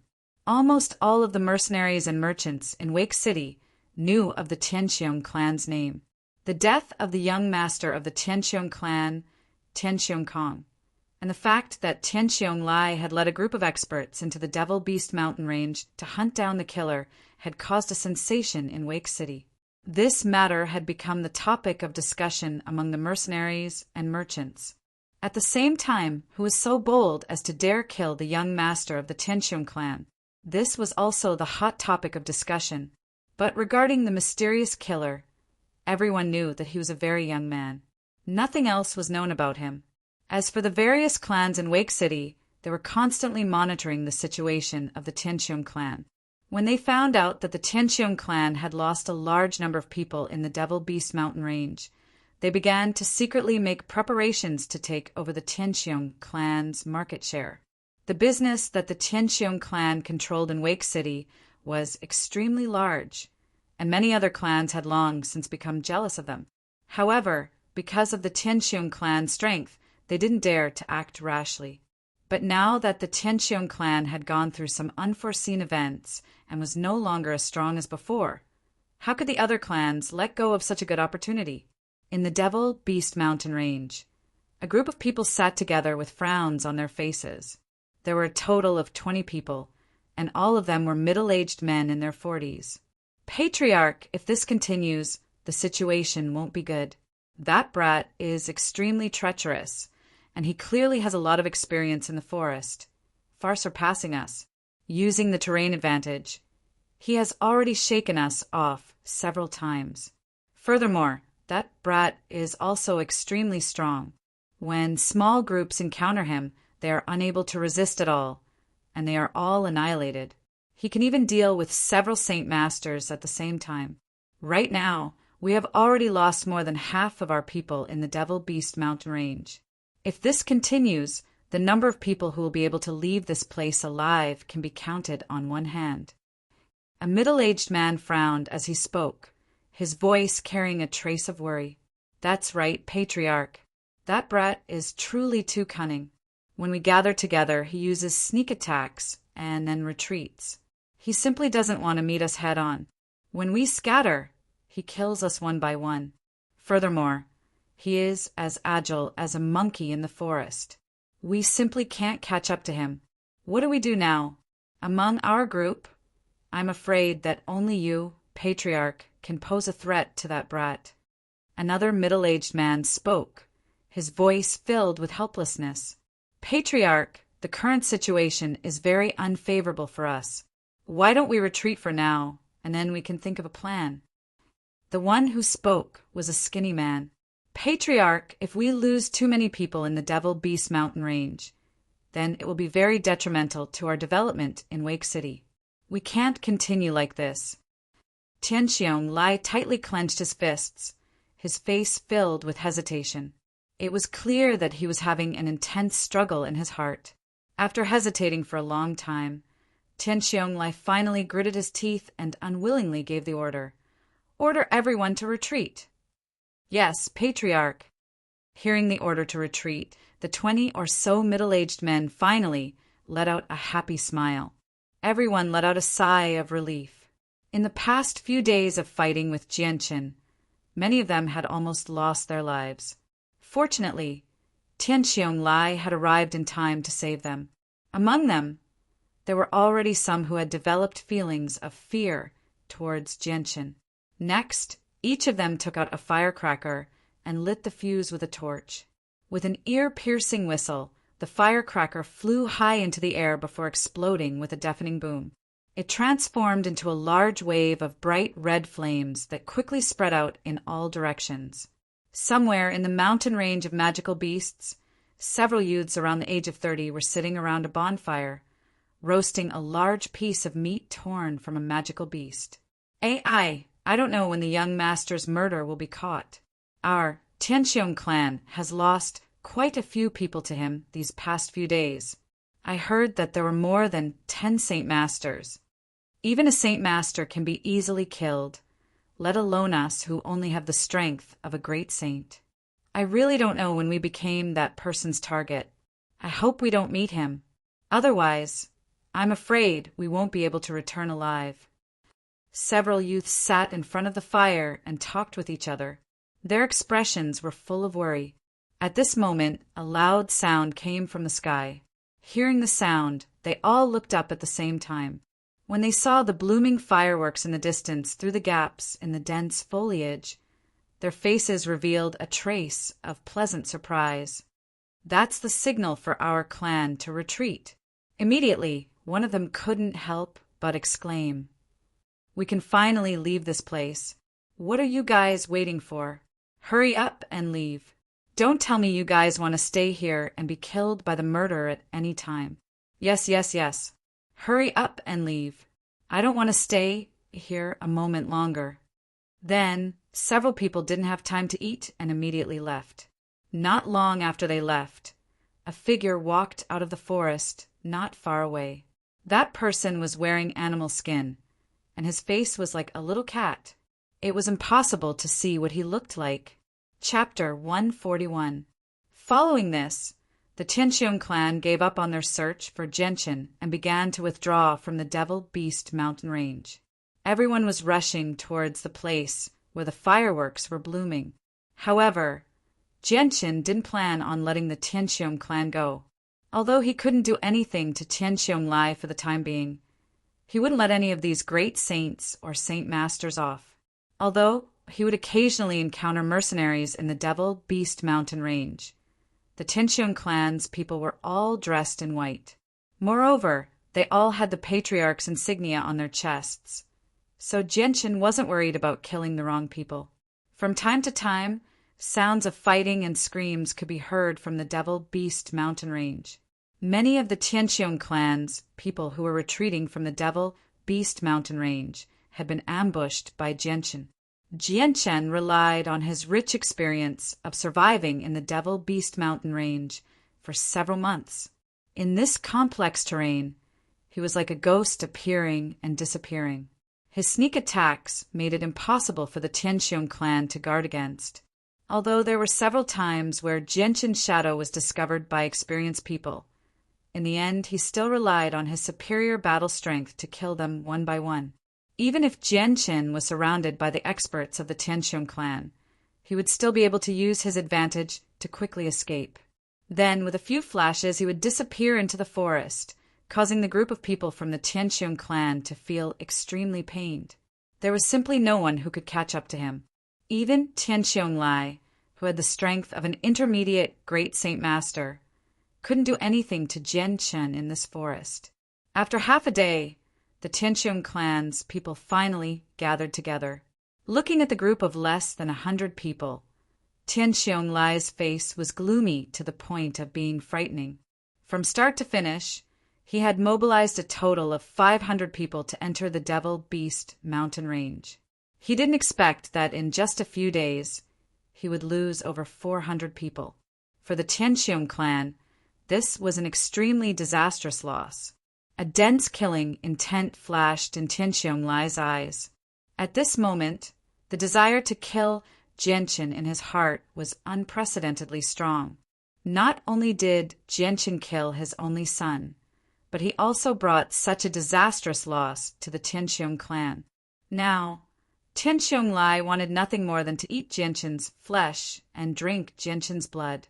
Looking at Tianqiong Lai's gloomy face, the surrounding Tianqiong clan's members all shrunk their necks and didn't dare to make a sound. They were afraid that they would say something that would make Tianqiong Lai's anger. At this moment, no one dared to offend him. "Let's go." Tianqiong Lai waved his hand. With a gloomy face, he led everyone away. He knew that after this incident, it would be difficult for the Tianqiong clan to maintain their position as the #1 clan in Wake City.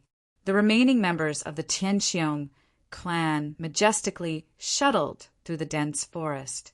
Along the way, the magical beasts didn't dare to rashly attack them.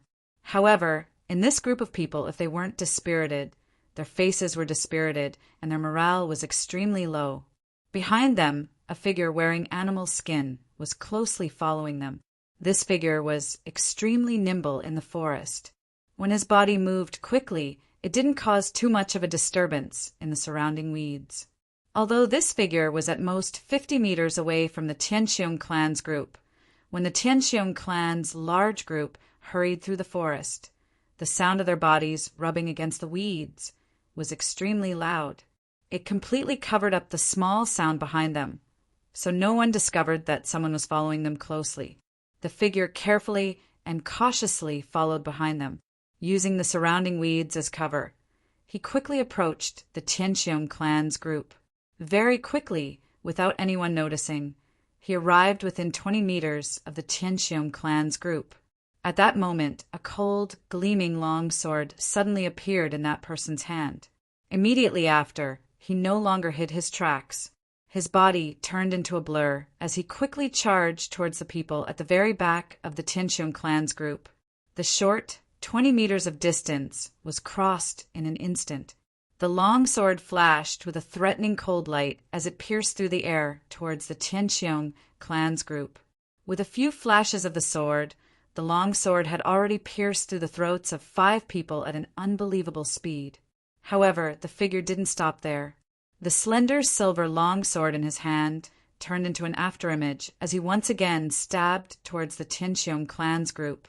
In a short moment, the long sword pierced through the throats of 3 more people. "Everyone be careful, that person is coming again." After that person killed 8 people at lightning speed, he was finally noticed by someone. Immediately, a loud shout sounded from the crowd. Hearing this, the Tianqiong clan's group was shocked. They immediately took out their saint weapons and vigilantly looked around. Just as that person shouted, the person behind him immediately retracted his sword and retreated. With a few flashes, he disappeared into the dense weeds. "Stop! Don't even think of escaping!" A loud shout suddenly sounded.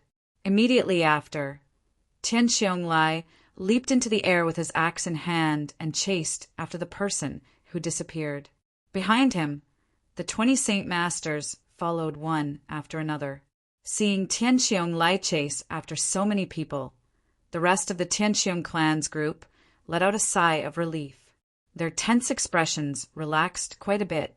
These past few days, they had been continuously harassed by that person. Furthermore, so many of their brothers who were on the same level as them had died, causing them to feel a bit of fear towards that person. They were all afraid that the person lying on the ground would be them.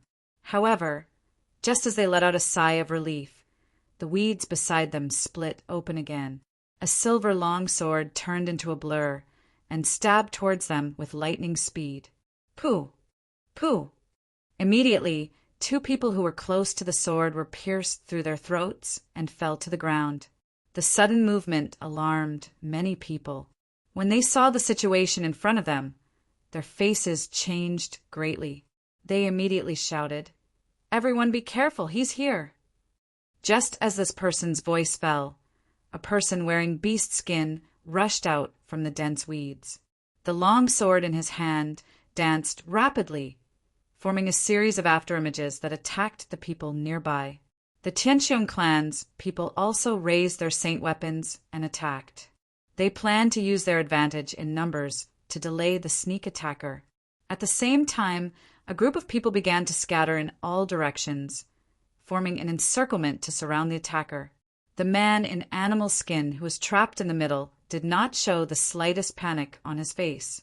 The long sword in his hand had been brandished into a blurry afterimage, constantly resisting the attacks from all directions. The speed of his sword was so fast that it made people speechless. Few of these people, who only had the strength of a great saint, could dodge his attack. Following a series of clanging sounds of weapons colliding, the man in animal skin used the long sword in his hand to attack. Then, the long sword in his hand turned into a silver-white phantom. In a short moment, he stabbed out 5 times. Immediately, the 5 people nearby had their throats pierced by the long sword. After killing the 5 people, the person wearing the beast skin didn't continue to fight. He charged out of the encirclement and entered the weeds. With a few flashes, he disappeared. The encirclement formed by the Tianqiong clan members hadn't been able to stop that person in the slightest. Not long after that person left, Tianqiong Lai, who was wrapped in a layer of yellow saint force, suddenly rushed back from the other side. His eyes scanned the surroundings, but other than a few corpses on the ground, he didn't see the person who had ambushed him. Chapter 142. He ran away from there. Someone immediately pointed in the direction of the man's escape and said. Hearing this, Tianqiong Lai's eyes turned cold as he looked in that direction. At this moment, the grass was still swaying slightly. It was obvious that the man had just left, but there was no trace of him. Tianqiong Lai retracted his gaze and slowly scanned the bodies of the people on the ground. His face was gloomy and terrifying. In such a short period of time, another 15 people had died. If this continued, by the time they left the magical Beast Mountain range, there would be less than 50 people left. Such a huge loss was not something the Tianqiong clan could bear. The 20 or so Saint Masters who had followed Tianqiong Lai also returned. They stood behind Tianqiong Lai without saying a word. When they saw the dozen or so people lying on the ground, their faces became unprecedentedly heavy. Continue forward. After a moment of silence, Tianqiong Lai issued another order.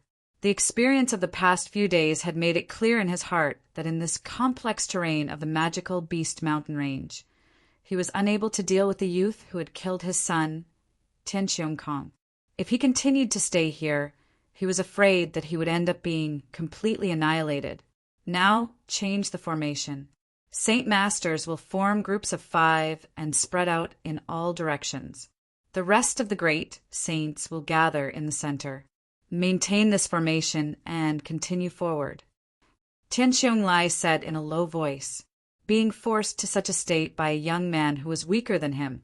To him, this was a great humiliation that he would never be able to wash away. Soon after, the members of the Tianqiong clan followed Tianqiong Lai's instructions and changed their formation, continuing to move forward. However, after experiencing the surprise attack from before, everyone was on high alert. Their eyes constantly scanned the surroundings to prevent another attack from that person. Tianqiong Lai walked in the center of the group, the saint force in his body constantly circulating. As long as the young man appeared again, no matter where he appeared, he would be able to reach him in the shortest time possible. Tianqiong Lai's pair of cold eyes scanned the surroundings. Even his ears were trembling slightly. He was constantly observing the surroundings for any movement. "As long as you appear again, I will kill you no matter the cost." Tianqiong Lai's heart was filled with hatred. The group of people from the Tianqiong clan slowly advanced through the dense forest. Because they had to be careful of sneak attacks, the group didn't advance too quickly. They were afraid that they would cause too much of a commotion and cover up any small movements around them. Just as the Tianqiong clan's group was about to cross this area of dense weeds, a figure suddenly shot out from the nearby weeds. Following the flash of a sword, it instantly pierced through the throats and hearts of several people. Don't even think about escaping this time. Just as the silhouette pierced the throats of several people, an angry shout came from the middle of the crowd.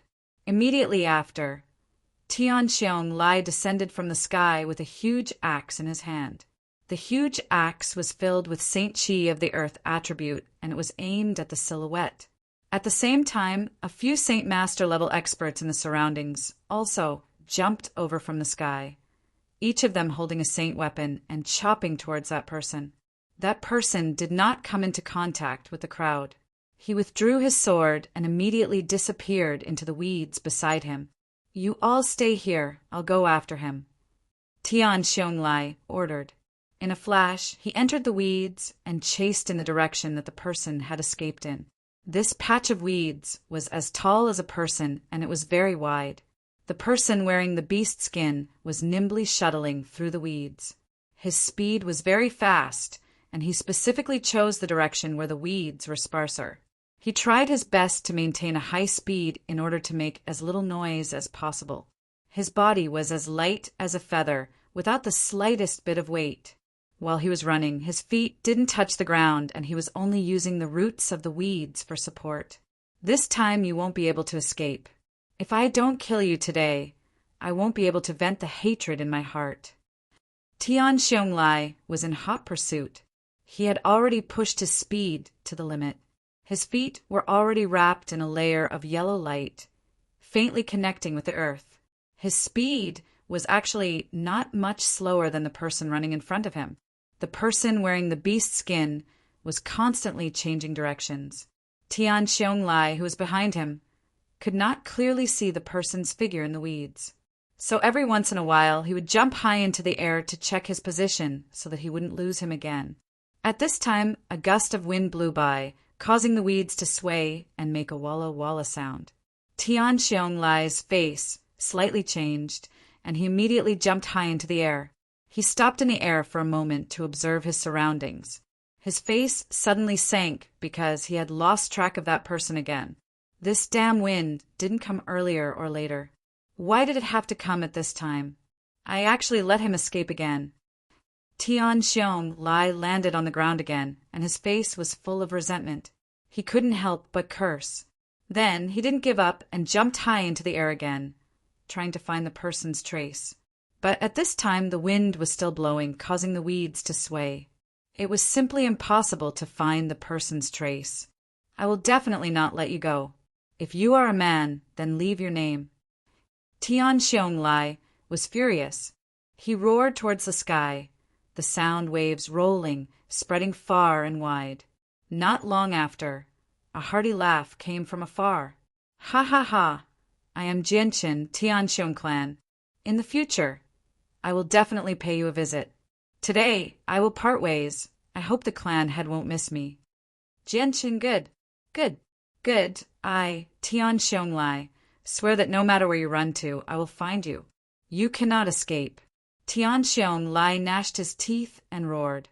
This time, however, there was no response. Tianqiong Lai could only helplessly return.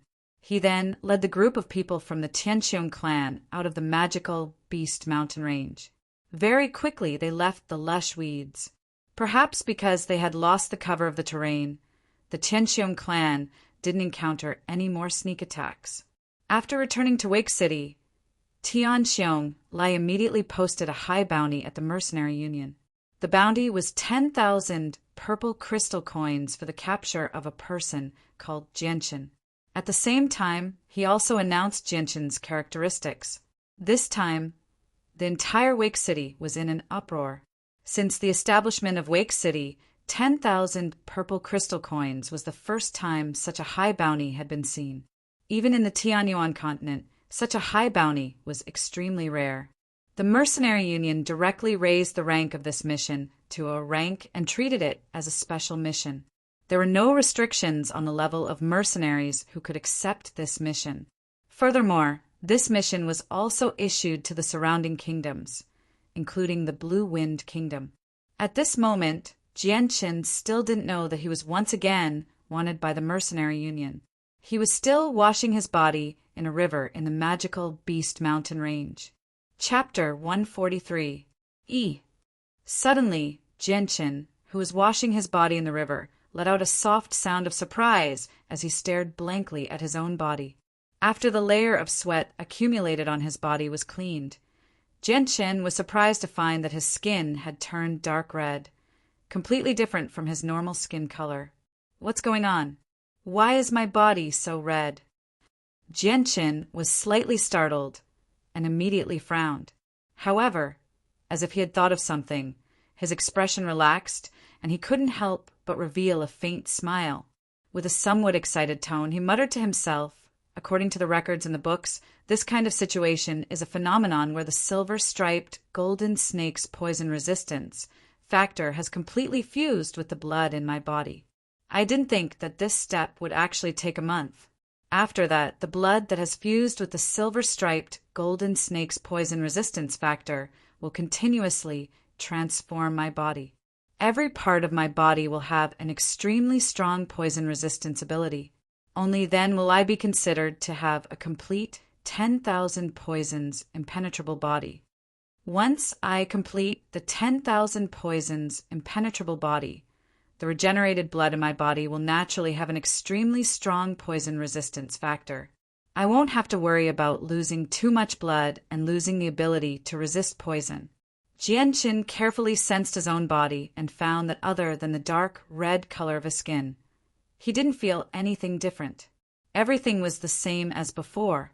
Jianqin jumped up from the river and landed firmly on the riverbank. He then picked up the simple clothes made of beast skin and put them on. Since he had decided to raise his strength to the Saint Master level before leaving the mountain range of magical beasts, he couldn't give up on this simple set of clothes.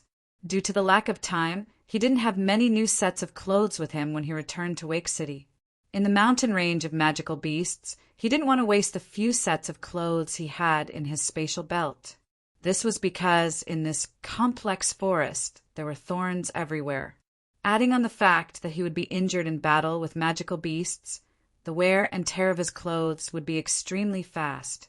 No matter how many sets of clothes he had, he wouldn't be able to withstand this kind of consumption. After that, Jianqin continued to go deeper into the magical beast mountain range. He arrived at the area where third-rank magical beasts roamed and stayed there for a few days. During these few days, Jianqin was the same as before. During the day, he wandered around looking for traces of magical beasts to kill. At night, he used the demon cores he harvested during the day to cultivate. However, because he didn't have any anti-mosquito medicine, Jianqin was tormented almost every night. He was harassed by countless poisonous mosquitoes and insects. Almost every day during the day, as long as there wasn't any cover on Jianqin's body, there would be a large patch of bruises. Fortunately, Jianqin now had the 10,000 poisons impenetrable body, so he didn't have to worry about being poisoned by the poisonous mosquitoes and insects.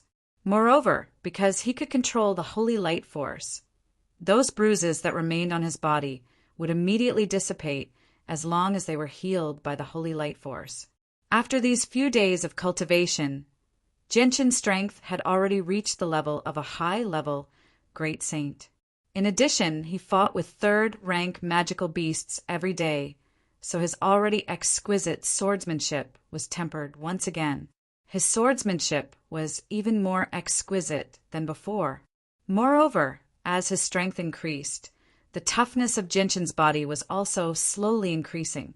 Although it was far from being invulnerable, it was undoubtedly a very good carrier for him to use his fast swordsmanship. After all, to be fast enough, the requirements for the body were also very high. If the body wasn't tough enough, just a punch with all his strength would probably cause his arm to ache and his blood flow to be impeded. If he kept punching quickly, even a healthy person wouldn't be able to last long before his arm would ache. However, Jianqin was able to maintain his lightning-fast swordsmanship for a long time. The biggest reason for this was because of the mysteries of the Azulite sword mantra that he cultivated. In particular, the first layer of the Azulite sword mantra, body refinement, not only did it strengthen every cell in Jianqin's body, but it also made his body softer and more resilient. This was the reason why Jianqin was able to unleash a strike so fast that even people more powerful than him would struggle to dodge it despite his weak strength. After reaching the level of a great saint, Jianqin had an even easier time killing third-rank magical beasts. The number of magical beasts that died at his hands almost reached 30 or 40 every day. Somewhere in the magical beast mountain range, Jianqin was engaged in an intense battle with a large third-rank magical beast. This magical beast was as large as a cow, and its entire body was covered with a layer of extremely strong defensive scales. Jianqin's body was like a ghost as he circled around the magical beast at an extremely fast speed. The silver-white light wind sword turned into a white ray of light as it continuously attacked the magical beast's body.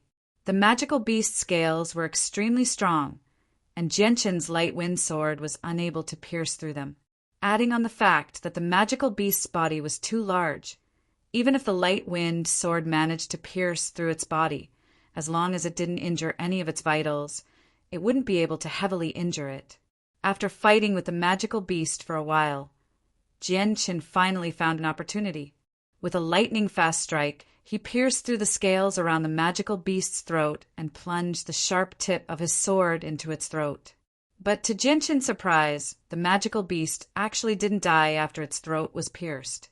After letting out a miserable roar, it once again charged at him with even more ferocity than before. This armored tortoise beast in front of me should be at the peak of the third rank, and is about to step into the fourth rank. No wonder its vitality is so strong. It seems that if I want to quickly deal with it, I'll have to do it from the inside.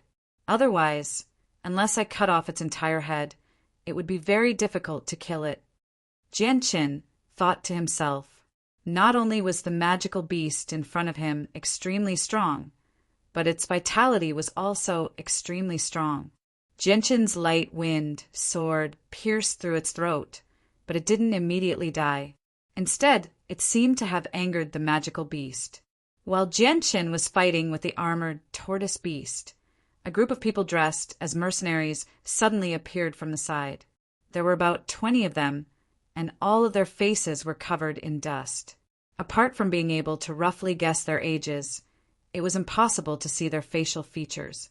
Among them, half of them were wearing animal skins and tree barks, while the other half were wearing tattered clothes that didn't cover their bodies. One or two of them even had bandages wrapped around their bodies, and from the bloodstains on the bandages, it wasn't difficult to see that they were all injured. As soon as this group of people appeared, their eyes fell on Jianqin, who was fighting the armored tortoise beast. Then a low cry of surprise suddenly sounded from the group of people. Chapter 144. Hearing this, the group of mercenaries were startled. Their sharp gazes swept over Jianqin's body as they carefully observed Jianqin. He has a medium build and looks to be in his 20s. His saint weapon is a thin, long, and silvery white longsword. His attack speed is extremely fast, and his movements are very nimble. Captain, this person is very similar to the person the Tianqiong clan is looking for in the mercenary union. I think there's an 80 to 90% chance that he's that Jianqin. A mercenary wearing beast skins said to a middle-aged man beside him whose clothes were still in good condition. That's right, leader. I think that this person is definitely Jianqin. The Tianqiong clan paid 10,000 purple crystal coins to capture Jianqin. If we can capture him, then the 10,000 purple crystal coins will be ours. A skinny mercenary said. As soon as he finished speaking, someone immediately whispered, "I think that this person called Jianchen won't be so easy to deal with. Didn't you see how he was able to fight a Class 3 magical beast by himself? What are you afraid of? No matter how strong he is still only one person. We have so many people. Why should we be afraid of him? If word of this gets out, then our Black Panther mercenary group won't have any face to stay in Wake City." A large man wearing beast skin with a scar on his face said in a low, muffled voice, "That's right. No matter how strong he is still only one person. Don't tell me that our Black Panther mercenary group can't deal with a 20-year-old brat?" At this time, a middle-aged man with a calm expression said in a low voice, "Enough. Everyone stop arguing. Let's listen to the leader's opinion." As soon as he spoke, the arguing mercenaries all stopped talking. Their gazes converged on the middle-aged man standing at the front of the group, whose clothes were still in good condition. He was the leader of the Black Panther mercenary group. The leader of the Black Panther mercenary group was very tall. That burly body of his was at least 2.5 meters tall. The hair on his head was cut short, leaving only an inch of length. He had an ordinary face, so ordinary that it was hard to attract attention.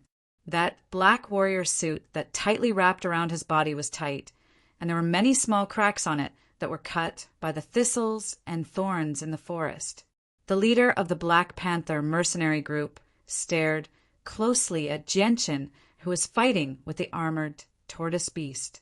His eyes flickered with uncertainty, and after a moment of hesitation, he finally made up his mind and said, "No matter how strong he is still only in his 20s.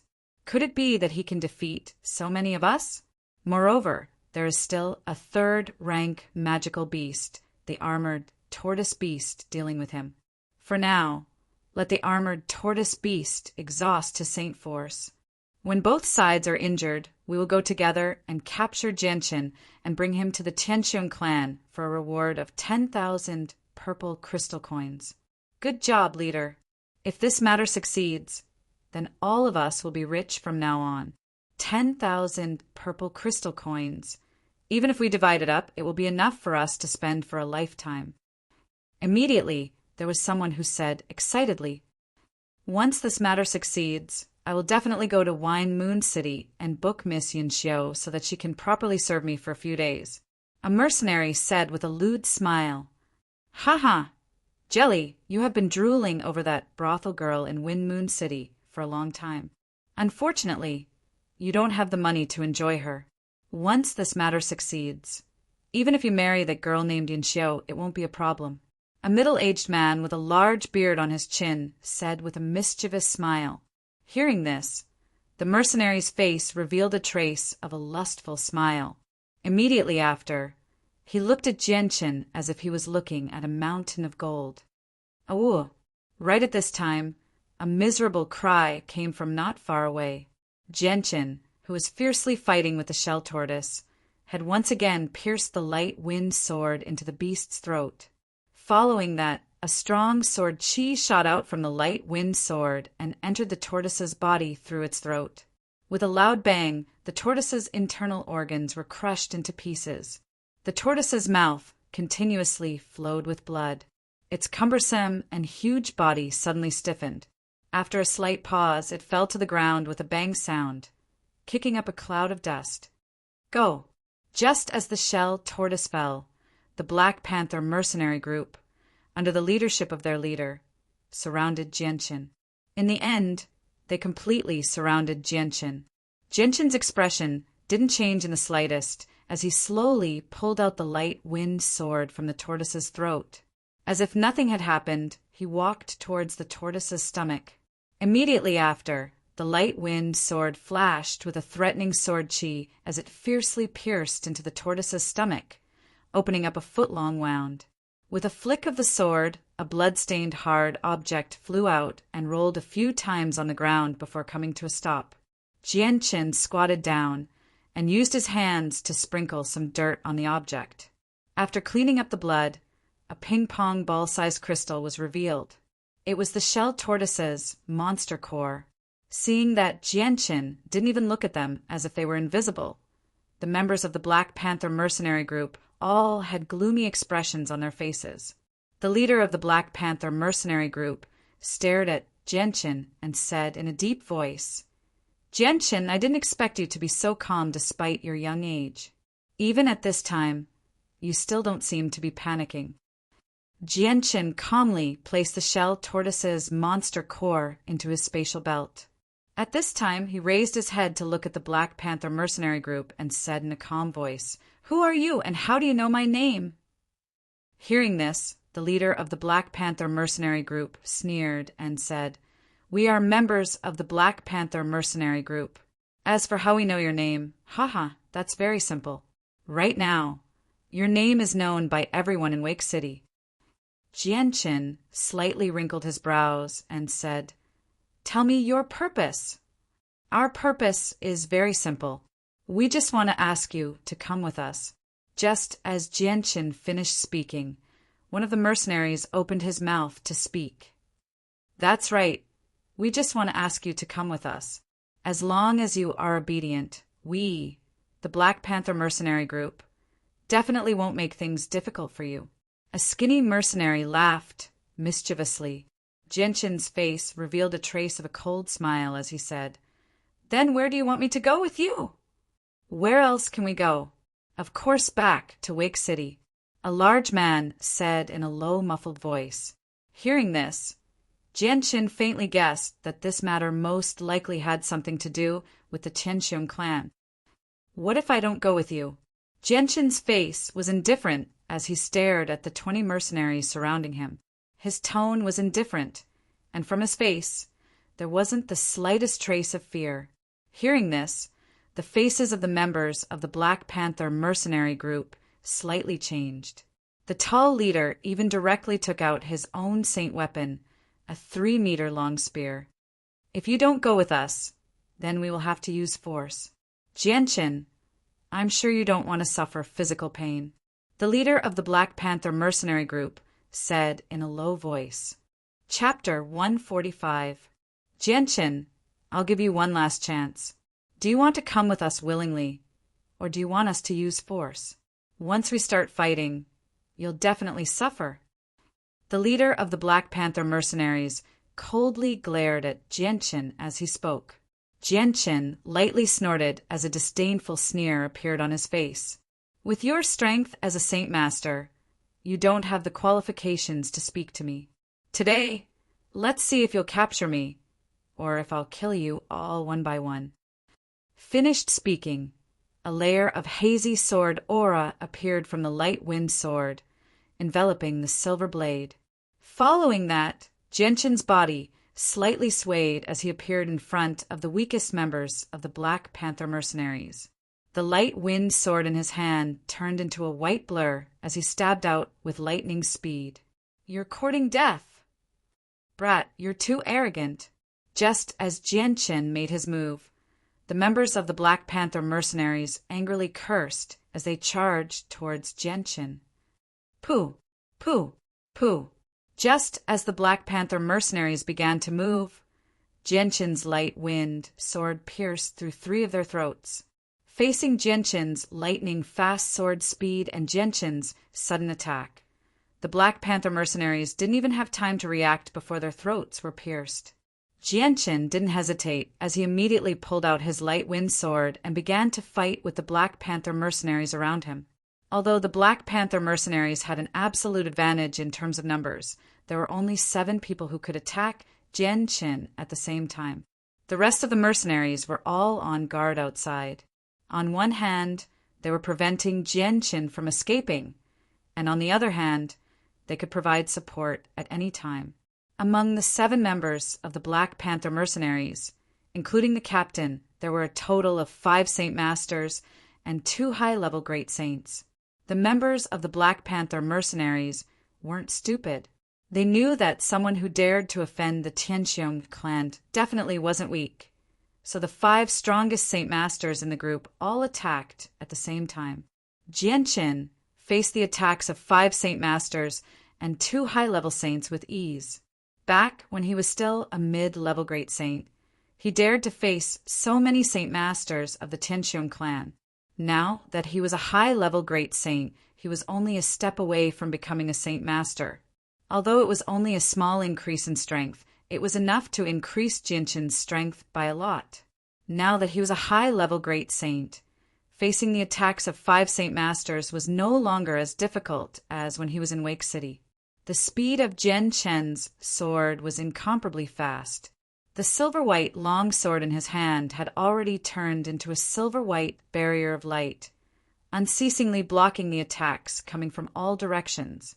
The light wind sword and the saint weapon in his opponent's hand clashed, creating a constant ding-ding-dang-dang-dang sound.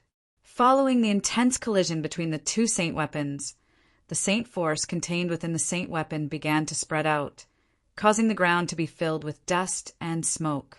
Jianqin's sword's speed became faster and faster.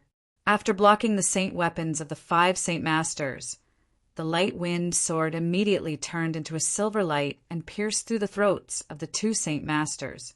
Ke Lai, Chung Buping. Seeing the deaths of the 2 Saint Masters, the Black Panther mercenaries who had a good relationship with the 2 Saint Masters all let out sorrowful cries. Immediately after, several people raised their saint weapons and charged towards Jianqin. Jianqin flashed out of the encirclement formed by the 5 Saint Masters and fiercely fought with the Saint Masters of the Black Panther mercenaries. Following a few flashes of sword light, a few more people had their throats pierced by Jianqin and their hearts were pierced. You dare to kill my Black Panther mercenaries. Jianqin, you're courting death. Seeing several people die in the blink of an eye, the leader of the Black Panther mercenaries flew into a rage. The long spear in his hand whistled through the air as it pierced towards Jianqin's back. As if he had a pair of eyes on the back of Jianqin's head, he suddenly turned around and thrust his sword forward. Ding! Following the sound of metal colliding, the light wind sword and the spear collided in midair. The 2 weapons separated upon contact, but Jianqin's body did not retreat. In a flash, he had crossed the distance of 3 meters and arrived in front of the Black Panther mercenary group's leader. With a flash of silver light, the light wind sword pierced through the Black Panther mercenary group's leader's throat.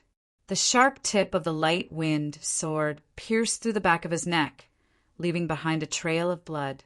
The leader of the Black Panther mercenaries' body suddenly stiffened. His eyes were filled with disbelief as he stared at the thin and long sword that had pierced through his throat. Following that, he turned his eyes towards Jianqin and said with difficulty, How could I die by your hands? Leader, Cargill. Seeing the leader of the Black Panther mercenaries' throat being pierced, the faces of all the mercenaries changed greatly. After being stunned for a moment, they all cried out in alarm. He killed Leader Cargill. Brothers, let's avenge our leader. Avenge Leader Cargill. Everyone together, let's kill Jianqin. The members of the Black Panther mercenaries were all agitated as they shouted and charged towards Jianqin. You don't know the difference between life and death. Jianqin coldly snorted as he pulled out his light wind sword. With a flash of his sword, he enveloped the people at the very front and pierced their throats in an instant. Following that, Jianqin's figure nimbly flashed through the crowd as he continuously stabbed out with his light wind sword. One after another, people fell under his sword. Facing Jianqin's extremely fast sword, the great Saint mercenaries were unable to resist at all. Even the Saint Masters were unable to hold on for long. In a short period of time, the Black Panther mercenaries had lost more than 10 people under Jianqin's sword. Right now, there were only 2 Saint Masters and 4 great saints left. The 6 of them had already lost the courage to continue fighting. They looked at each other, knowing that if they continued to stay, only death awaited them. The only way to survive was to escape. Thinking of this, the 6 of them did not hesitate at all and immediately scattered in all directions. Jianqin coldly laughed as his eyes swept over the crowd. His eyes fell on a great saint mercenary, and his body flickered as he quickly chased after that person. As for the other 5 people who were running away, Jianchen did not pay any attention to them. How could this great saint mercenary escape from Jianchen's pursuit? In the blink of an eye, he was blocked by Jianchen. "You, what do you want to do?" Seeing Jianchen suddenly appear in front of him, the mercenary's face turned pale as he timidly took out his saint weapon and spoke with a trembling voice. The light wind sword had already disappeared from Jianchen's hand. Jianchen slowly crossed his arms in front of his chest as he calmly stared at the mercenary, who was much older than him. He lightly said, "Do you want to live?" "Yes," the mercenary replied without hesitation. But then, as if he had understood something, a trace of hope appeared on his face as he asked in disbelief, "Could it be that you're willing to let me go?" "Letting you go is no big deal. Killing you is meaningless to me. As long as you cooperate with me and tell me what I want to know, I'll let you go," Jianchen said. Hearing Jianchen's words, the mercenary's eyes revealed a trace of pleasant surprise as he said, "Okay, as long as you're willing to let me go, I'll definitely tell you everything I know. I won't dare to hide anything from you." Jianchen slightly nodded and said, "Let me ask you, what method did the Tianqiong clan use to deal with me? How did you recognize me?" As soon as Jianchen's voice fell, the mercenary didn't hesitate and immediately replied, "The Tianqiong clan placed a bounty of 10,000 purple crystal coins on your capture in the mercenary union. At the same time, they also revealed some of your characteristics. So when we saw you fight with the shelled tortoise, we immediately recognized you as the person who the Tianqiong clan placed a bounty on." Jianchen frowned slightly. The Tianqiong clan had placed a high bounty in the mercenary union, urging the mercenaries to capture him. This was beyond his expectations. After hesitating for a while, Jianchen's eyes suddenly lit up. He couldn't help but reveal a trace of a sinister smile as he said, "I can let you go, but you have to do something for me." "What is it?" "As long as I, Clin, can do it, I will definitely do my best," the mercenary solemnly vowed. Perhaps it was to make Jianchen believe in him even more, but he said this with an abnormally firm tone. "After you return to Wake City, do your best to spread the news that I'm in the magical Beast Mountain Range. I want everyone in Wake City to know that I'm here, understood?" Jianchen's gaze was tightly fixed on the mercenary. "Understood, I understand." Although he didn't know what Jianchen wanted to do, the mercenary still immediately agreed. He didn't dare open his mouth to ask, afraid that if he angered Jianchen, he would lose his life. Jianchen thought for a while before continuing, "Also, tell them that I'm already heavily injured, understood?" "Understood, understood. Don't worry, I'll definitely spread the word about your intentions." The mercenary hurriedly agreed. Jianchen nodded with satisfaction and waved his hand. "You can go."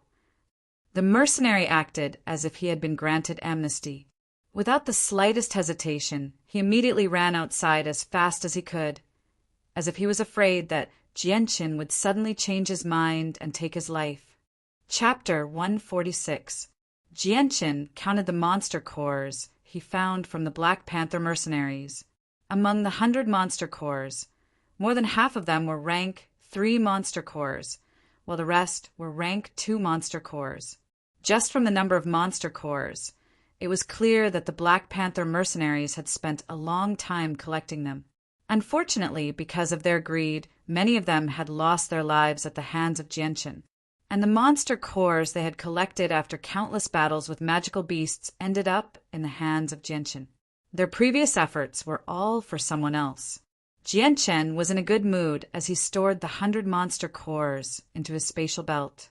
Although he hunted at least 20 to 30 monster cores a day, these 100 monster cores were still not a small amount to him.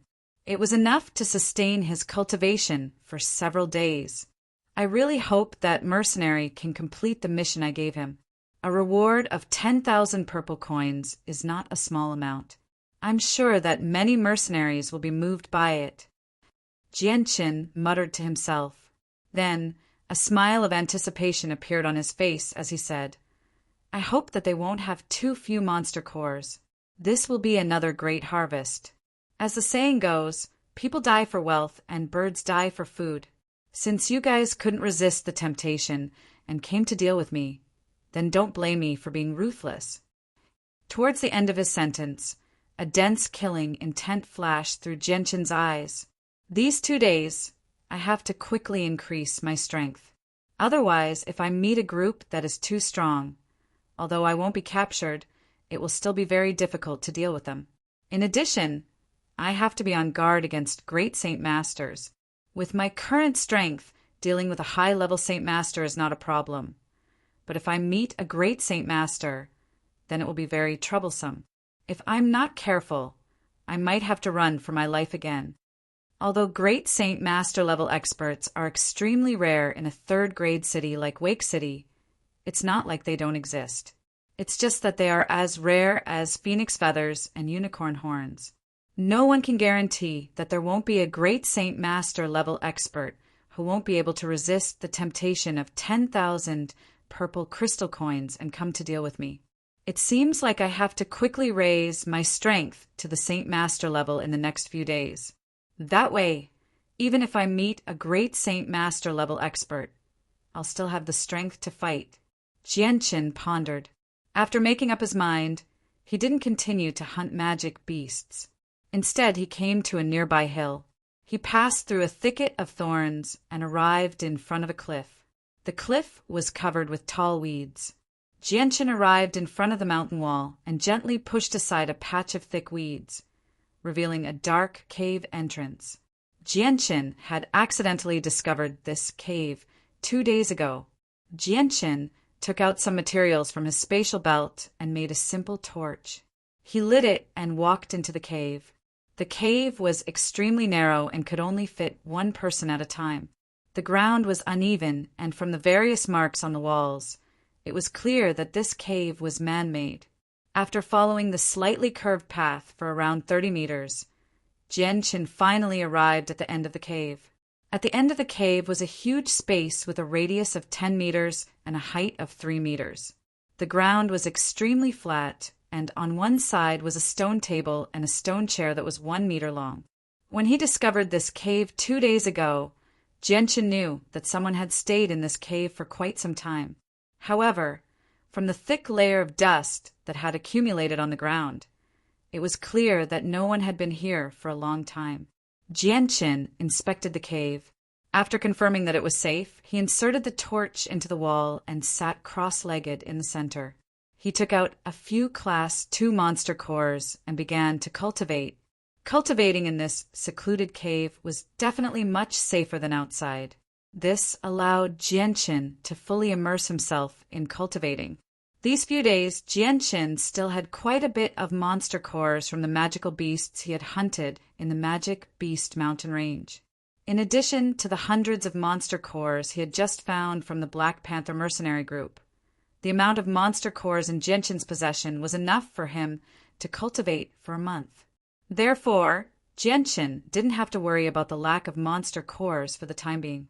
The energy within the monster cores was constantly being absorbed by Genshin's body at a terrifying speed. The powerful energy gathered around Genshin's body and gradually formed an extremely weak light. Because of the purple and green light in his Dantian, Genshin's absorption of energy from the monster cores was 100 times faster than normal. However, almost all of the energy was absorbed by the purple and green light in his Dantian. Genshin was only able to absorb a very small portion of the energy. Even so, Genshin's cultivation speed was still much faster than normal. Within Genshin's Dantian, the dense Saint Force formed a vague shape of a sword.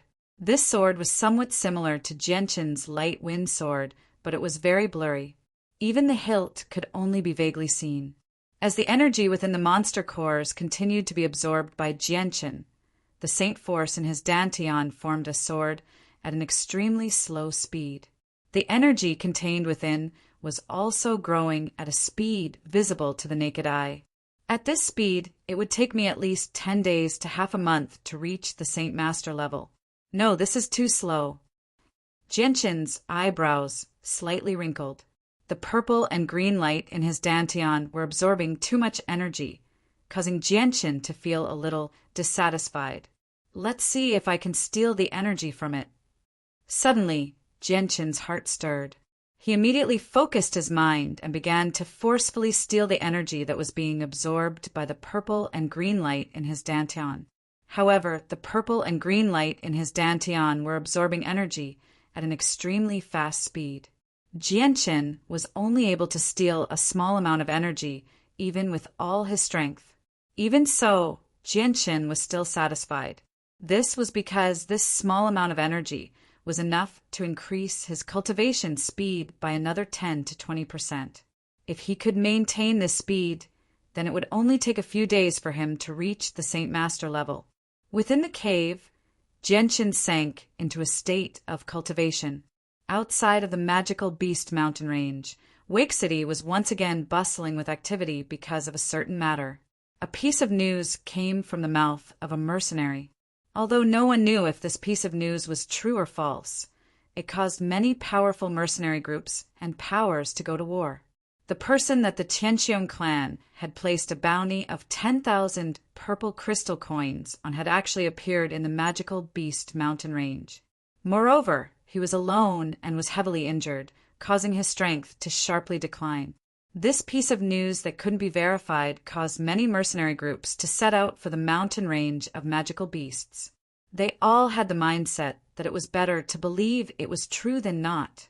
After all, 10,000 purple crystal coins wasn't a small sum, and the target was a youth who wasn't even 20 years old. In the eyes of many, this was an extremely simple mission. The only problem was that it was extremely difficult to find the person. Now that the target mission had appeared, there were very few people who could resist the temptation of 10,000 purple crystal coins. Even though many of them knew that the target's strength wasn't weak, causing the powerful Tianqiong clan to suffer a huge loss, they still weren't afraid. In just a few days, the news of Jianqin being heavily injured in the magical Beast Mountain range had already spread to the nearby cities and towns.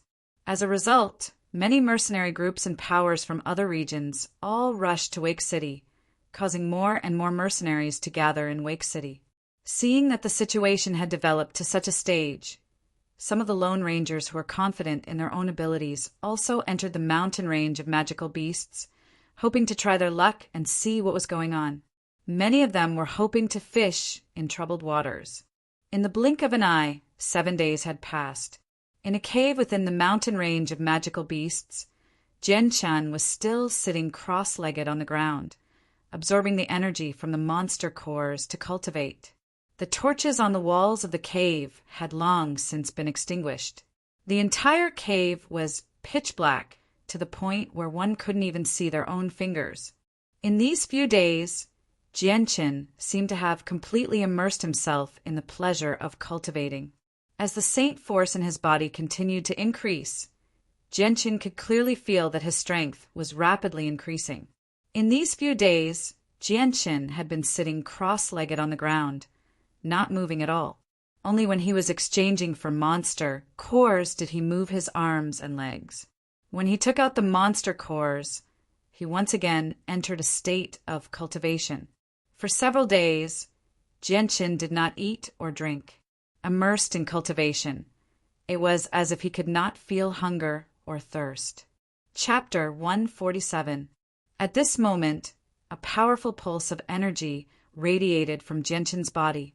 At this moment, the rate at which he absorbed the energy from the monster cores actually increased.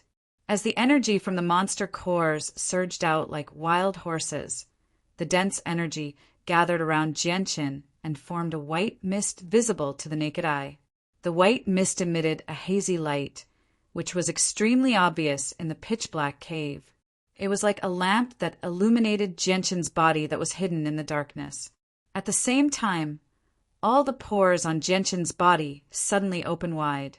They seemed to have turned into extremely hungry children, opening their large mouths and greedily absorbing the surrounding energy that had already formed a faint white mist. The frantic absorption of energy from his pores brought some pain to Jianqin's body. It felt like countless ants were biting him all over. The numb and itchy feeling spread to his heart, making him panic. Jianchen sat on the ground peacefully like an old monk in meditation. He was indifferent to the numb and itchy feeling all over his body, as if he couldn't feel the pain at all. Within his body, the dense and pure energy turned into ripples of energy that gathered in his dantian. In the end, it was absorbed by the saint weapon floating in his dantian. After the saint weapon absorbed the energy, not only did its color slowly change, even the model of the sword became clearer and clearer. The energy it contained was even more powerful than before. Moreover, as the energy was constantly absorbed by the saint weapon, the energy it contained was also constantly increasing. Right now, Jianchen had reached the crucial moment of breaking through to the Saint Master level. This scene continued for 4 hours before the monster core in Jianchen's hand ran out of energy once again. Afterwards, Jianchen immediately took out a few more Class 3 monster cores from his space belt and began cultivating again. Time silently passed. Very soon, half a day had passed. In the pitch-black cave, Jianchen still maintained his original appearance as he cultivated. The layer of white mist completely formed from dense energy around him had already become denser and denser. The faint light it emitted also seemed to have become a bit brighter. Right at this moment, a formless aura suddenly emitted from Jianchen's body and filled the entire cave. The aura continued to increase, and in the end, it actually gradually evolved into a gale. The gale whistled in the narrow cave, and the thick layer of dust on the ground was swept high into the air and blown in all directions. The faint white mist completely formed from surging energy around Jianchen's body suddenly churned violently. Then it was sucked into Jianchen's body like a whale sucking in water.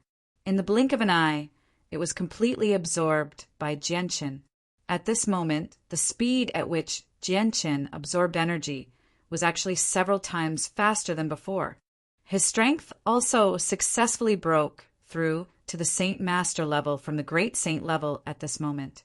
However, the moment Jianchen broke through, the 2 specks of light in his dantian actually did not continue to compete with Jianchen for energy.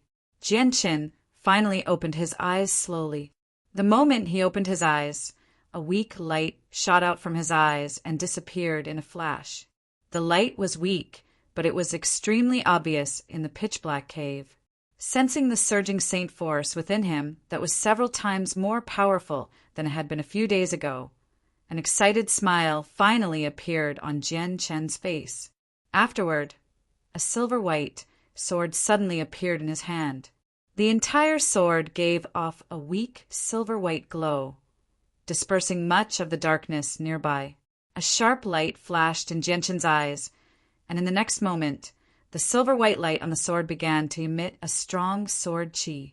Immediately after, Jianchen stabbed out with the sword, and a small sword chi escaped from the sword and shot towards the wall of the cave with lightning speed. In the pitch-black cave, there was a flash of silver-white light.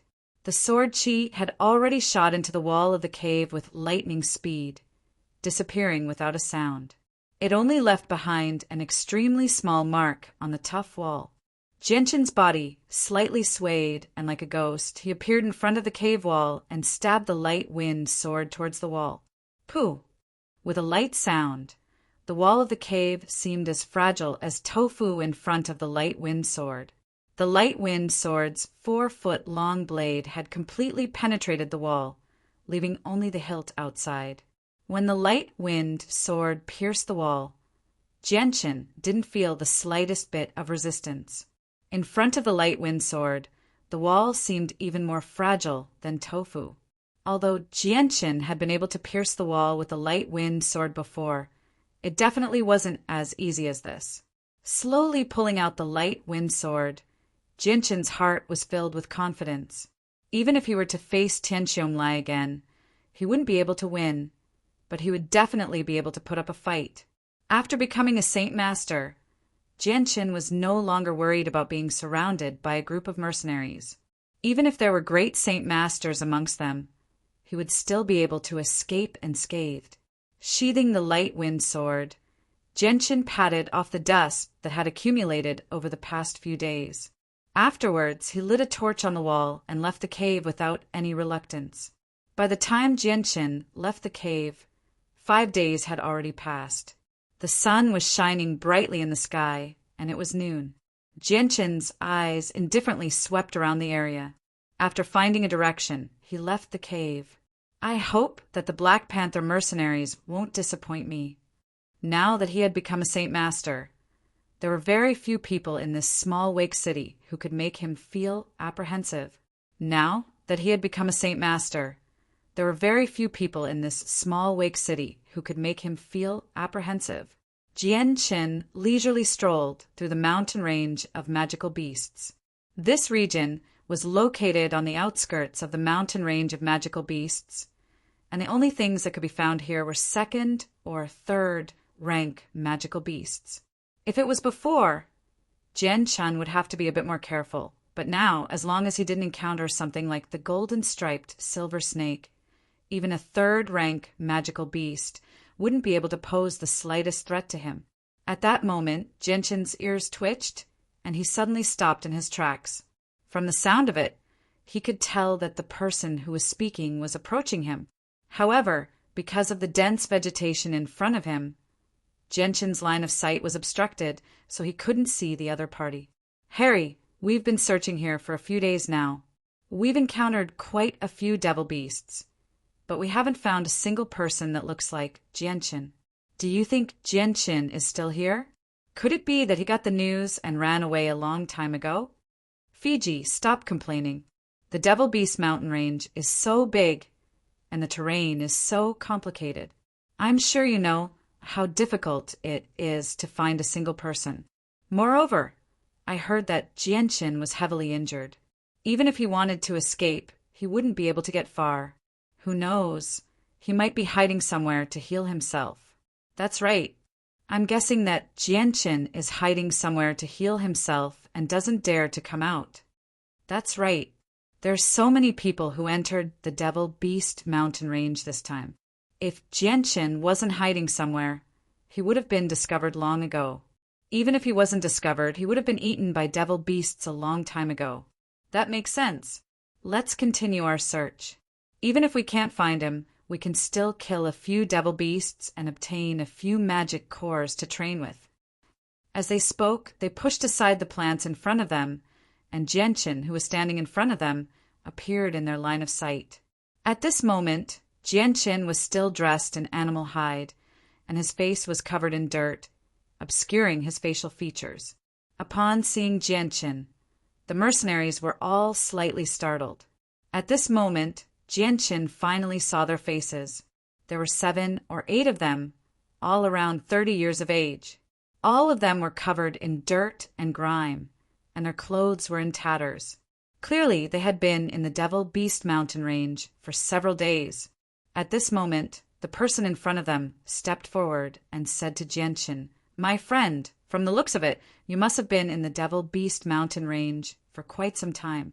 A strange smile appeared on Genshin's face as he slowly said, "That's right, I have indeed been in the Devil Beast mountain range for quite some time." "Then, my friend, do you know of the recent events that have occurred in Wake City?" The mercenary stared intently at Genshin as he asked again. Hearing this, Genshin's face revealed a playful smile as he said, "I wonder if the events you speak of are related to a person called Genshin?" "Yes, that's the matter. It seems that this friend most likely entered the Devil Beast mountain range because of this matter. Looking at your attire, you must have entered the Devil Beast mountain range before the rest of us. I wonder if this friend has any news regarding Genshin?" The mercenary quickly asked. "News regarding Genshin?" The smile on Genshin's face was very strange as he slightly nodded and said, "You have asked the right person. That's right. I happen to know the whereabouts of Genshin." "What? You know the whereabouts of Genshin?" Hearing this, the group of mercenaries were shocked, and the mercenary who asked the question had an inexplicable surprise on his face.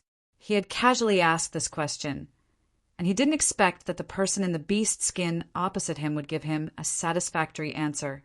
But he didn't expect that the truth would often be unexpected, and his casual question actually hit the nail on the head by a stroke of luck. "This friend, may I ask where Genshin is right now?" Immediately, one of the mercenaries impatiently asked. It seemed that in their eyes, Genshin was a mountain of treasures. They didn't even consider whether they had the strength to deal with him. A faint smile hung on Genshin's face as he slowly said, "Far away on the horizon, but close at hand." Genshin looked at the mercenaries with a playful expression. "A few great saints also want to capture me. It seems that the Tianqiong clan's bounty of 10,000 purple crystal coins has gone to their heads." Genshin secretly thought to himself. Chapter 148. The mercenaries' words caused the rest of the mercenaries to be startled. They all looked at Genshin with faces full of shock and disbelief. None of them would have thought that after searching for so many people in the Devil Beast mountain range for so many days, Genshin would actually be found by them. What was even more laughable was that they actually found Genshin under such circumstances. The mercenaries were stunned for a moment before one of them bitterly smiled and said, "I say, brother, you don't need to joke with us like this. Moreover, this kind of joke shouldn't be made. If there really is an idiot who believes you, then they might actually capture you and take you to the Tianqiong clan for a reward." Hearing this mercenary's words, the rest of the mercenaries also came to a realization. They all had a bitter smile on their faces. Just now, they were really shocked by Genshin's words. This friend, the name Genshin, is very important right now. In the future, it would be best if you don't make this kind of joke. Otherwise, I'm afraid it will bring you a lot of trouble. Another mercenary said. None of them actually believed that the person in front of them was the person they were looking for, Genshin. Genshin bitterly smiled and said, "Then how can you believe that I am Genshin?" According to what I know, Genshin's saint weapon is an extremely small sword, and he isn't very old either, only around 20 years of age. Moreover, his speed is extremely fast, especially when it comes to thrusting. It's so fast that even a few Saint Masters find it difficult to dodge. I heard that quite a few Saint Masters have died to his hands because they couldn't dodge his sword, said a mercenary. The silver-white light wind sword appeared in Genshin's hand. Genshin held the light wind sword and said with a faint smile, "Then take a look and see if this is the sword that Genshin uses." Hearing this, the mercenaries all looked at the light wind sword in Genshin's hand and carefully examined it. Look, this sword looks a bit like the one described. Yes, it really does look like it. It's practically the same. Immediately, two of the mercenaries couldn't help but open their mouths. Hearing their words, the rest of the mercenaries also became serious. Their gazes towards Genshin had already undergone a subtle change. "You really are Genshin." One of the mercenaries stared at Genshin's face that was covered in dust and asked in a deep voice. At this point, the mercenaries with a bit of brains had already realized that the person in front of them was the person that they were looking for. Genshin smiled and said, "That's right, I am Genshin the Genshin. Now that I'm here, shouldn't we capture me and bring me back to the Tianqiong clan to receive the reward? Hearing this, the merry faces of the mercenaries suddenly became serious. Looking at each other, one of them immediately shouted, "Brothers, surround him!" As soon as his voice fell, the person who spoke took the lead and rushed towards Genshin. The rest of the mercenaries hesitated for a moment before rushing forward and forming a circle around Genshin. Genshin sheathed his light wind sword and crossed his arms in front of his chest. With an indifferent expression, he looked at the mercenaries surrounding him and said with disdain, "It seems that quite a few of you have been blinded by the reward of 10,000 purple coins. I never thought that a few great saints would want to capture me alive. Haven't you heard that many Saint Masters have died by my hands? Do you really think that you are stronger than a Saint Master?" Hearing Genshin's words, the mercenaries hesitated for a moment before one of them shouted, "Genshin, don't force yourself. Who doesn't know that you are heavily injured and your strength is much weaker than before? If you know what's good for you, you should obediently come with us. Otherwise, don't blame us for being impolite. When that time comes, don't say that we are bullying you because we outnumber you." Jianchen helplessly shook his head and muttered, "It seems that all of you have been blinded by money. You don't even care about your own lives. Forget it. I'm too lazy to waste my time with you." With that, Jianchen did not waste any more words. Suddenly, his body swayed slightly, and he appeared in front of a mercenary in an instant. He clenched his right hand into a fist and struck out with lightning speed, landing a heavy blow on the mercenary's nose. Ah! The mercenary immediately let out a blood-curdling scream. His face was filled with pain as he held his nose. Bright red blood slowly flowed out from the gaps between his fingers. Very quickly, his entire face was dyed red. Jianchen's punch had already broken the mercenary's nose. After punching the mercenary's nose, Jianchen didn't hesitate in the slightest. He immediately kicked the mercenary's stomach and sent him flying 5 meters away. Afterwards, Jianchen's body flickered and appeared in front of another mercenary. Powerful saint force gathered in his leg as he kicked the mercenary's chest without any fancy moves. Bang! With a muffled sound, the mercenary was sent flying by Jianchen's kick before he could even react. Blood uncontrollably spurted out of his mouth as he flew through the air. "Jianchen, you despicable person, actually used a sneak attack. Everyone attack together and take him down." Only when Jianchen injured 2 of them did the other mercenaries react. They immediately raised their saint weapons and slashed at Jianchen. Jianchen's body nimbly dodged their attacks. His figure flashed as he approached the other party. His fists and legs combined as he ruthlessly struck the mercenaries' bodies. Muffled pung pung pung sounds continuously rang out. Now that he had reached the Saint Master realm, Jianchen could easily deal with these mercenaries who were only great saints even without using his sword. Every swordsman viewed their sword as incomparably important. It wasn't an exaggeration to say that it was their second life. Jianchen was naturally no exception. The mercenaries in front of him weren't worthy of Jianchen's appearance. If he had to use his sword against such a powerful person, it would undoubtedly be like using a butcher's knife to kill a chicken. Although Jianchen was currently using his fists and legs, these mercenaries were still unable to resist. In just a few breaths of time, they were all beaten to the ground by Jianchen. Every one of them had a bloody nose and a swollen face. Jianchen clapped his hands.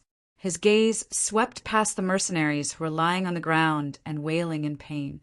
He smiled faintly and said, "Now, do you still want to capture me and take me for the bounty?" Chapter 149. Jianchen frowned when he saw the mercenary kneeling on the ground and kowtowing. He looked down on people like this from the bottom of his heart. "Fei Lan, what are you doing? Hurry up and get up. You've thrown away all of our faces. At worst, we'll just die. What's there to be afraid of?" One of the mercenaries immediately scolded when he saw the mercenary kneeling on the ground and kowtowing. "Fei Lan, you coward. I don't usually have a brother like you." When the mercenary called Fei Lan knelt down, his other companions looked at him differently. Their eyes were filled with disdain. Jianchen's gaze slowly swept across the faces of the other mercenaries. His eyes revealed a trace of admiration. Jianchen looked down on people who were cowards. "Do you guys have anything else to say?" Jianchen didn't even look at the mercenary kneeling and kowtowing as he spoke to the others. Hearing this, the mercenaries looked at each other. At this moment, a trace of sadness and regret appeared in their eyes. Obviously, they also understood that their fate was very likely to be staying here forever. They wouldn't be able to see the sun tomorrow. "If you want to kill us, then do as you please. There's nothing to say." A mercenary with a more stubborn temper said hatefully. Jianchen only used his fists and legs to defeat them in a short span of a few breaths. The strength he displayed had already made the mercenaries give up on the idea of running away. Everyone knew that the chances of escaping alive were close to zero. Now, I'll give you a chance to live. Hand over all the monster cores above Class 2 on you, and then you can leave. Otherwise, only death awaits you. You can decide for yourself what you want to do. Jian Chen's voice was extremely gentle. Hearing this, the mercenaries didn't hesitate and immediately nodded in agreement. Then, they all obediently took out all the magic cores above Rank 2 from their spatial belts and placed them on the ground one by one. Although they were very reluctant, they weren't stupid and knew what to do at this time. Jianqin glanced at the less than 10 magic cores in front of the mercenaries and said, "Hand over the magic cores!" Immediately, a mercenary picked up the magic cores on the ground and obediently handed them to Jianqin. Reaching out to take the magic cores that the mercenary handed over, Jianqin waved his hand and said, Go, go, I'm in a good mood today, so I'll let you guys go for now. If there's a next time, I won't be so kind." The mercenaries didn't dare to stay in the slightest and immediately fled with their tails between their legs. Seeing the mercenaries disappear into the forest, Jianqin smiled and put away the magic cores into his spatial belt. Kneading his fists, he murmured, "I don't know how many years it's been since I used my fists and legs to beat someone. Although I'm a little rusty, it feels pretty good." Rank 2 magic beasts shouldn't be easy to kill for those mercenaries. Not only were they taught a lesson by me, I even took away the few Rank 2 magic cores they had. They probably won't let this matter go so easily. I reckon that many people will soon know that I, Jianqin, have appeared in this area. Hee. I wonder how many people will be blinded by the 10,000 purple crystal coins. I hope the people who come aren't too weak. Otherwise, this little plan of mine will soon be ruined. I must take advantage of this good opportunity to reap a large harvest. In any case, those people are all here to capture me, so they are all enemies. Against enemies, there's no need for me to hold back. Moreover, the law of the jungle is the law of survival in this world. Jianqin's face gradually revealed a trace of expectation. Due to the fact that the amount of magic cores he used on his path of cultivation was 10 times or even 100 times that of others, he had no choice but to think of ways to obtain more magic cores. Because of the 2 spots of light in his dantian, 1 purple and 1 green, Jianqin had no choice but to give up on absorbing the yuan qi of heaven and earth to cultivate. He could only rely on magic cores to increase his strength. Not long after the mercenaries that had been released by Jianqin left, they immediately spread the news of Jianqin's location. 1 spread to 10. 10 spread to 100. Jianqin's location quickly spread throughout the entire mountain range of magical beasts. Immediately, those mercenaries who had received the news and were still blindly searching everywhere, as well as various powers, all rushed to the place where Jianqin had appeared. At this moment, Jianqin was still at his original location and had not left. He was hiding in a large tree that was more than 30 meters tall. The dense foliage had completely covered his tracks, but through the gaps between the branches and leaves, he could faintly see the situation below. Not long after, a group of approximately 40 people slowly passed by the tree that Jianqin was hiding in. This group of people wore steel helmets and armor, and every one of them was armed to the teeth. As the group moved, there was not the slightest bit of disorder in their formation. From the looks of it, they were a group of well-trained soldiers. When Jianqin saw the group of mercenaries below through the gaps between the leaves, the name of a mercenary group quickly surfaced in his mind. Immediately, his face became somewhat gloomy, and an intense killing intent flashed in his eyes. Following the sound of leaves rustling, Jianqin had already jumped down from the large tree that he was hiding in. "Who's there? Careful, there's someone on the tree!" Just as Jianqin made the sound, someone from the group of armored mercenaries below immediately shouted loudly. Immediately, all of them took out their holy weapons and vigilantly stared upwards. Jianqin's feet pushed against the tree trunk, and his body glided through the air for nearly 20 meters. Finally, like a feather, he landed on the ground, just in time to block the group of mercenaries. "Who are you?" The armored mercenary at the front stared sharply at Genshin as he sternly shouted. Genshin's face was somewhat gloomy as he swept his gaze across the group of mercenaries. Unfortunately, he couldn't find any familiar faces. Finally, he opened his mouth and said, "You are the Zhou mercenary group." Genshin's voice was somewhat gloomy. "That's right, we are the Zhou mercenary group. Who are you, and why are you blocking our way?" The mercenary at the front said arrogantly. The Zhou mercenary group's strength was not weak. Even in Wake City, they were ranked in the top 5. Adding on the fact that they belonged to the Zhou clan of Wake City, it was enough to make the members of the Zhou mercenary group feel proud. After confirming the identity of the other party, a strong killing intent surged out from Genshin's body. Immediately after, Genshin did not waste any more words. The silver-white light wind sword appeared in his hand, and in a flash he charged towards the Zhou mercenary group. Chapter 150. In a flash, Genshin appeared in front of the Zhou mercenary group. Without any fancy movements, the light wind sword in his hand pierced towards the person at the front of the group. The tip of the light wind sword was as fast as lightning, and in an instant it was already in front of the person's throat. Feeling the incomparable speed of the sword, the leader's face suddenly changed. At this time, it was already too late for him to take out his saint weapon to block. In a panic, he twisted his body to the side and narrowly dodged the fatal blow. Without any hesitation, he immediately retreated, pulling away from Genshin. Even though his attack had failed, Genshin's expression didn't change in the slightest. Holding the light wind sword in his hand, he charged towards the rest of the Zhou mercenary group. With a flash of the sword, for of the great saint level mercenaries had their throats pierced. Even though their armor wasn't weak, in front of Genshin's light wind sword, it was as weak as tofu. Although it took a long time to describe, everything happened in an instant. At this time, many of the Zhou mercenary group's members hadn't even reacted. From the moment Genshin started to kill the 4 mercenaries, not even a breath's worth of time had passed. "Stop!" At this time, the mercenary who had escaped from Genshin's sword shouted. From Genshin's lightning-fast sword, he could tell that Genshin's strength was not to be underestimated. At this time, even with the Zhou mercenary group's strength, they didn't want to make an enemy out of him for no reason. Genshin turned a deaf ear to the man's shout. In his heart, he had already given the order to kill the Zhou mercenary group's members.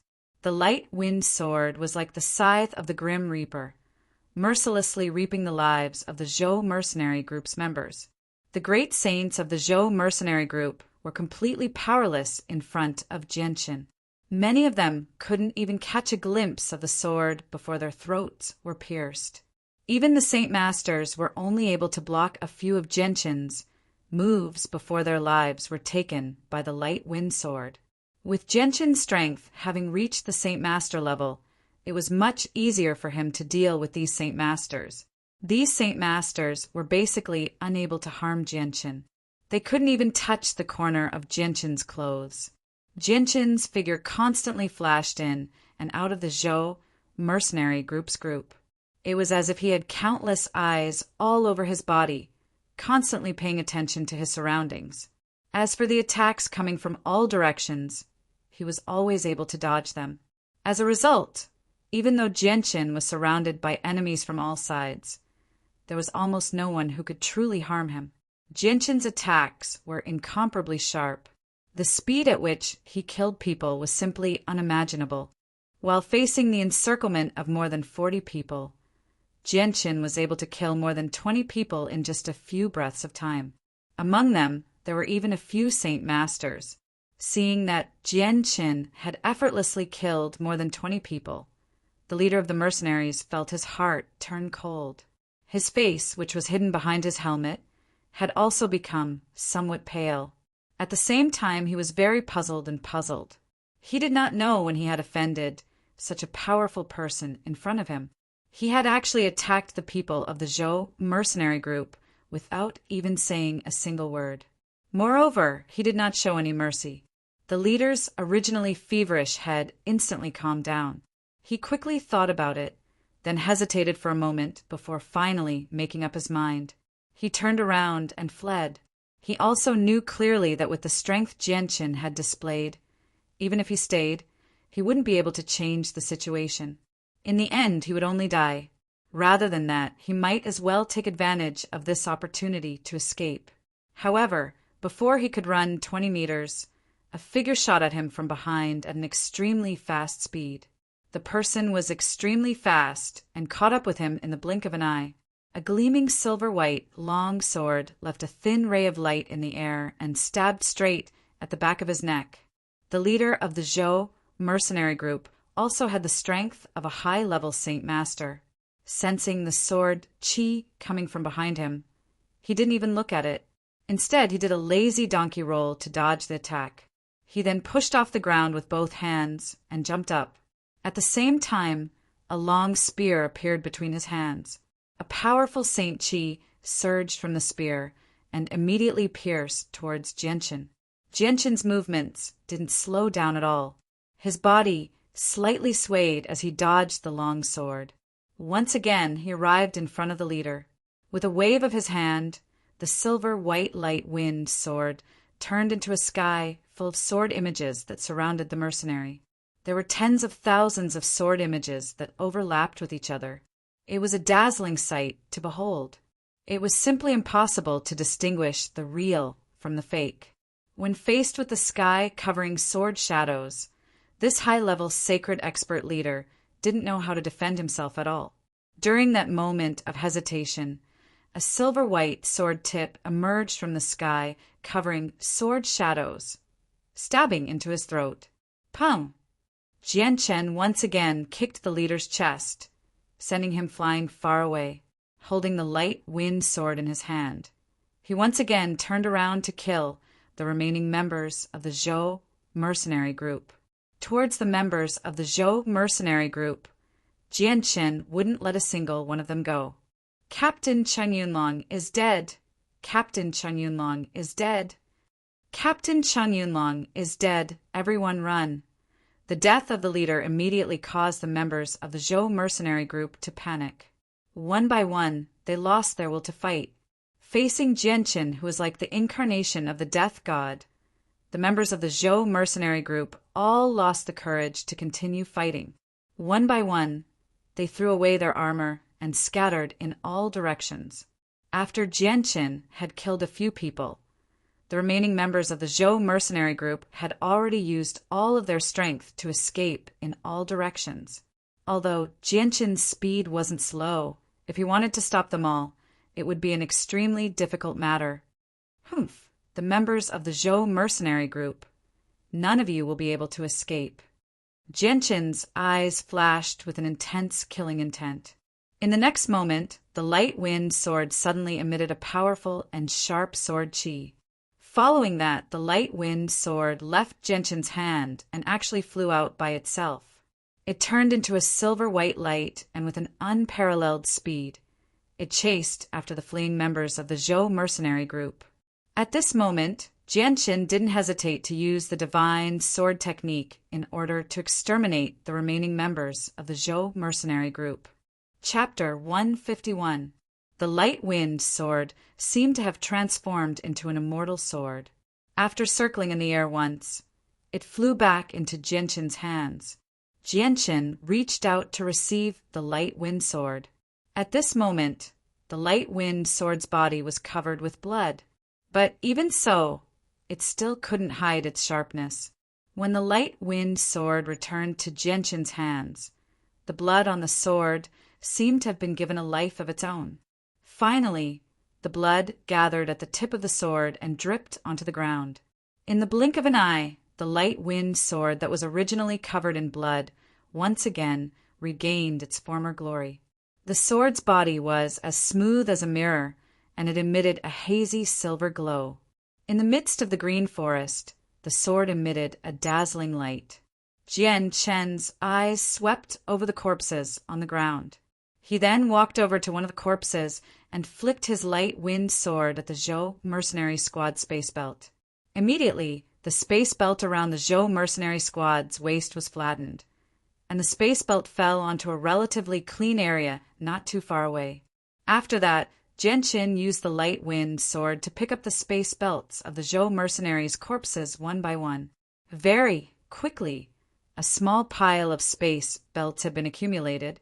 After collecting all the space belts of the Zhou mercenaries' corpses, Jian Chen also put away the light wind sword. Then he walked over to the pile of space belts and began to inspect them one by one. He took out all the magic cores and coins and placed them on the ground one by one. Not long after, over 40 space belts had been searched by Jian Chen. In front of him, there was a small pile of magic cores and coins. In total, there were over 300 magic cores. Almost all of them were level 1 or 2 magic cores. There was less than a tenth of them that were level 3 magic cores. As for level 4 magic cores, there wasn't even a single one of them.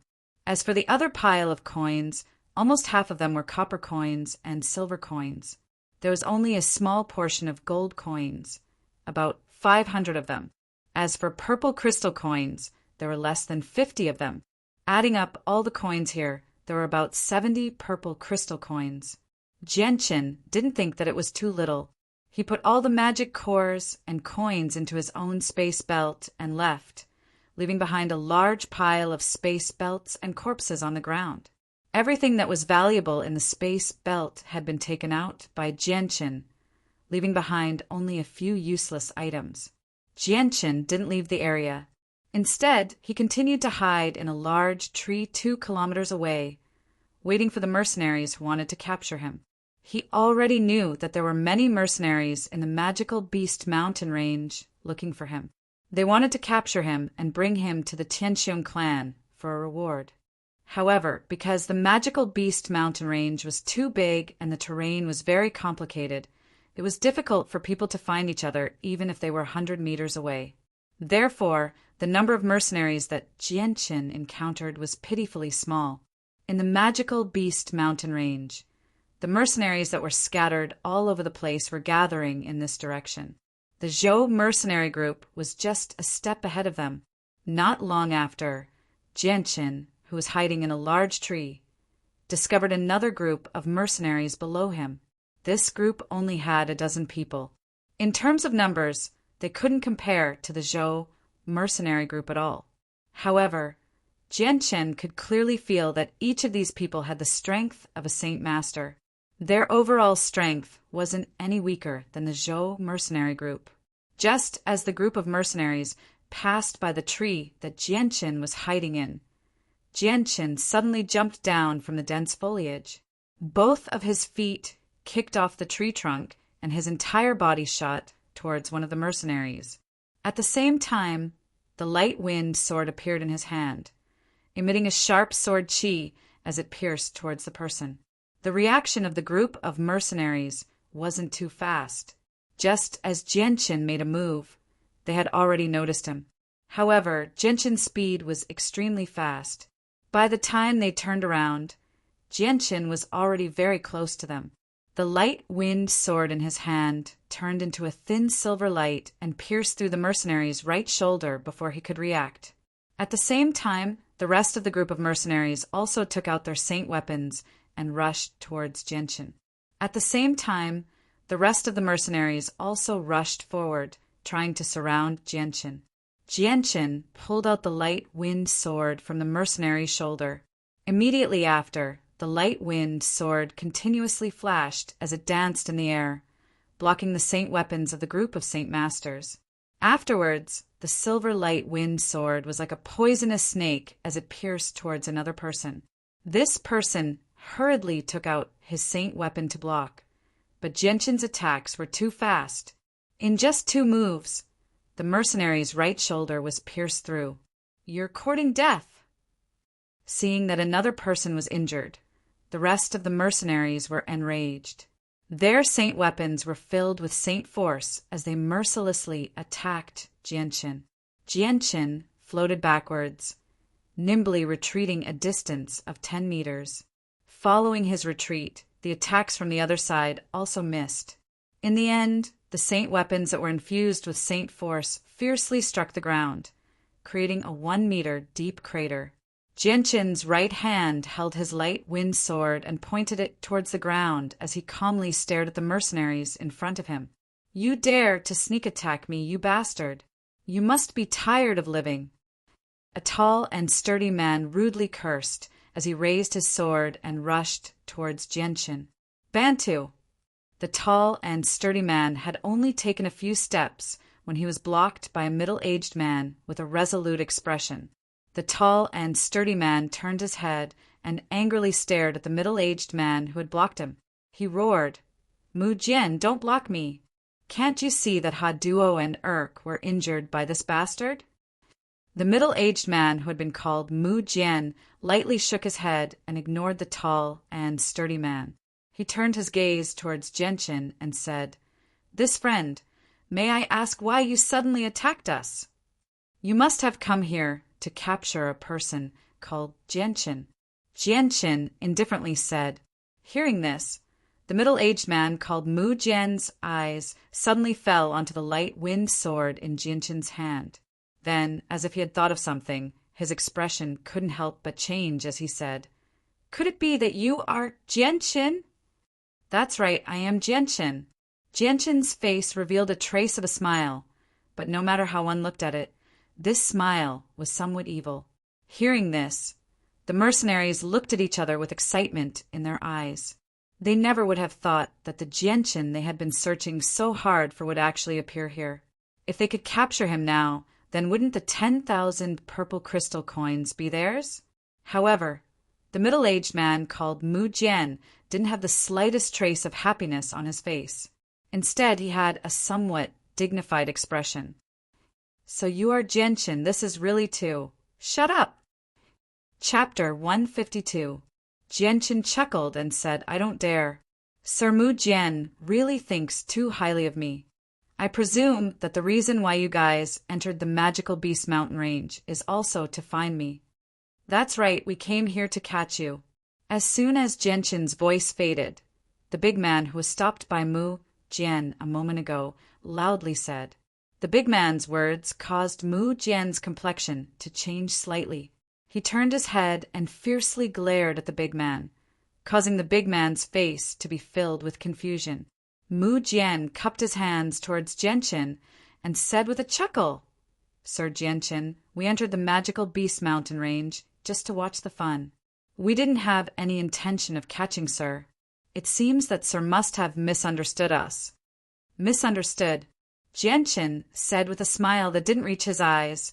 "If I didn't hear wrong, I seem to have heard the friend beside you say that you guys entered the magical beast mountain range to catch me.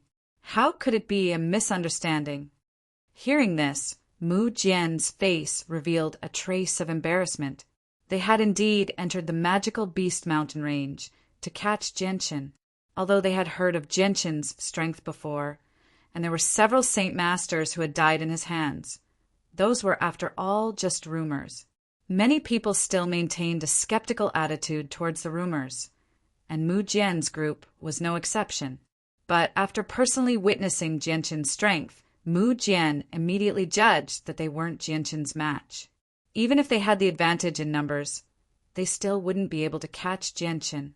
Moreover, they would also have to suffer considerable losses. Moreover, Mu Jian was also very clear that if Jianqin had wanted to take the lives of those two, they would have already been lying on the ground. Therefore, at this moment, Mu Jian had already given up on the idea of catching Jianqin. At the very least, at this moment, he still couldn't have a conflict with Jianqin.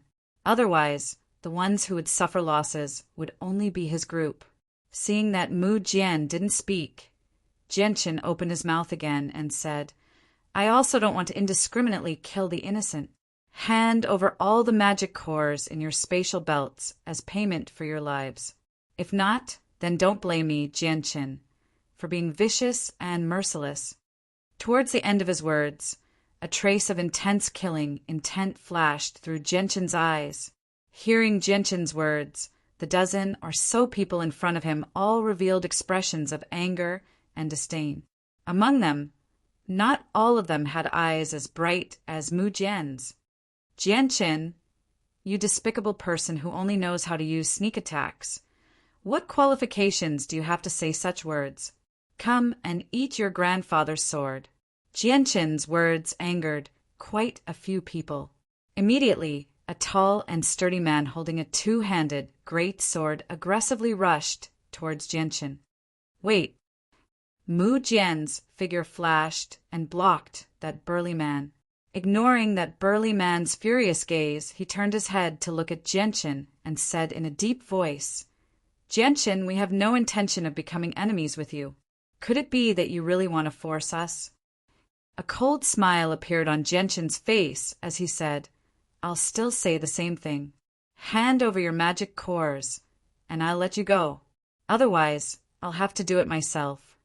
After saying that, Genshin paused for a moment before continuing, However, if we really fight, then don't blame me for the deaths and injuries that occur.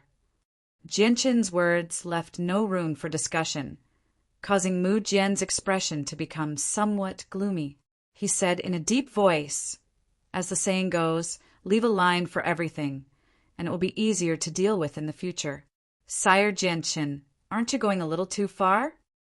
The magic cores in his spatial belt were the result of him and the others risking their lives to hunt magical beasts in the magical beast mountain range. After that, he had accumulated them over a long period of time.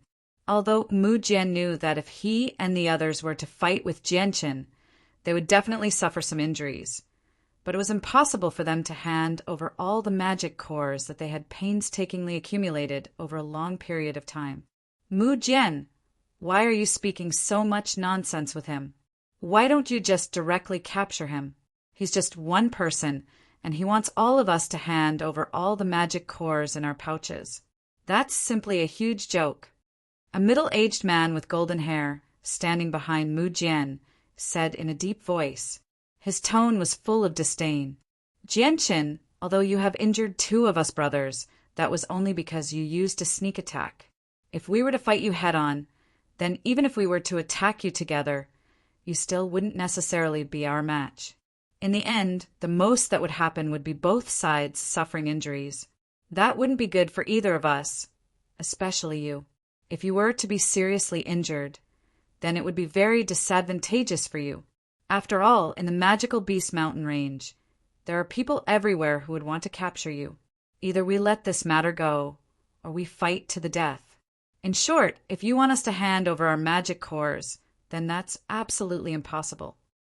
The one who spoke was a tall man. It was obvious that he could tell that Genshin wasn't weak from Genshin's actions. Genshin's eyes flashed with a cold light. He slowly raised his light wind sword and said in a deep voice, Since that's the case, then let's fight. After saying that, he rushed towards the 10 people in front of him. Mu Jian didn't waste any more words and rushed forward with the 10 people behind him. The 10 people immediately began to fight. Every one of these 10 people had the strength of a Saint Master. If it was before, Genshin would have a hard time defending against the encirclement of 10 Saint Masters. But now, with his strength at the Saint Master level, he could easily deal with the encirclement of more than 10 Saint Masters. Genshin relied on his profound footwork and his sword, which was so fast that even Saint Masters found it hard to block, to fight evenly with the dozen or so Saint Masters. Even though Genshin was at an absolute disadvantage in terms of numbers, it didn't take long before the dozen or so people were gradually forced into a disadvantageous position by Genshin. During this period of time, there were a few people who were almost stabbed in the throat by Genshin, but they were always saved by the people beside them at the crucial moment. Even though that was the case, there were still quite a few people who were injured by Genshin. Genshin's movements were like a ghost as he shuttled through the crowd, dodging the attacks coming from all directions. The light wind sword in his hand was so fast that it became a blur. As the light wind sword danced in the air, the friction between it and the air created a small sound that seemed to form a straight line. Pooh! The tip of the light wind sword was filled with sword chi as it pierced through one of the people's right arm joints. At the same time, the sword chi drilled into the person's body, destroying the function of his right arm. That person immediately let out a painful cry as the large sword in his hand disappeared. His right shoulder had been pierced through, and he no longer had the strength to hold a weapon and had lost the ability to fight. Chapter 153. An injury to the right shoulder would directly affect one's ability to wield a weapon and display their strength. The injuries of those who had been pierced by Jianshin's light wind sword were far more severe than they had imagined. The light wind sword's sharp sword chi had already damaged their right shoulder, causing them to lose the ability to fight. The injured people could only helplessly retreat as Jianshin and the other 10 people continued to fight. The sounds of weapons clashing constantly rang out on the battlefield. The powerful shockwaves of Saint Force swept out in all directions with everyone at the center, pressing some of the weeds to the ground. Dust flew into the air, obscuring the figures of the people fighting, making it difficult to see them clearly. Ah! From time to time, there would be a few screams mixed with pain. Soon after, there would be people who would be sent flying or covered in blood as they retreated from the battlefield. Of the 10 people fighting in the battlefield, there were constantly people who were injured. Not long after, the original 10 people had shrunk down to only a few people. The intense movements made Jianshin's figure look somewhat miserable, but his body was not injured in the slightest. After blocking a saint weapon, Jianshin's light wind sword once again turned into a silver light and pierced through the opponent's right shoulder before they could react. I don't want to kill the innocent. I'll give you one last chance. If you continue to be stubborn, then don't blame me for killing you. Jianshin did not stop at all. He called out as killing intent flickered in his eyes. Clearly he was ready to kill. Previously, he had already been merciful to these people. If they continued to be stubborn, then he would have no choice but to kill them. In the Tianyuan continent, this kind of thing was very common, so Jianshin did not feel that he had done anything wrong. After all, this was a world where strength was respected. The strong could cover the sky with one hand and do whatever they wanted, but the weak never had the right to speak. Now that so many mercenaries and various powers had entered the mountain range of magical beasts, almost all of them had the goal of capturing Jianshin and handing him over to the Tianqiong clan for a reward. Even the 10 or so people on the other side were no exception. If not for the fact that Jianshin's strength was greater than theirs, perhaps the situation would have been completely different. When he heard these words, a struggling expression appeared on the face of the middle-aged man called Mu Jian. His gaze swept across the few injured men who had lost their ability to fight. Finally, he clenched his teeth and shouted, "Stop!" Mu Jian's prestige in the hearts of these people was not weak.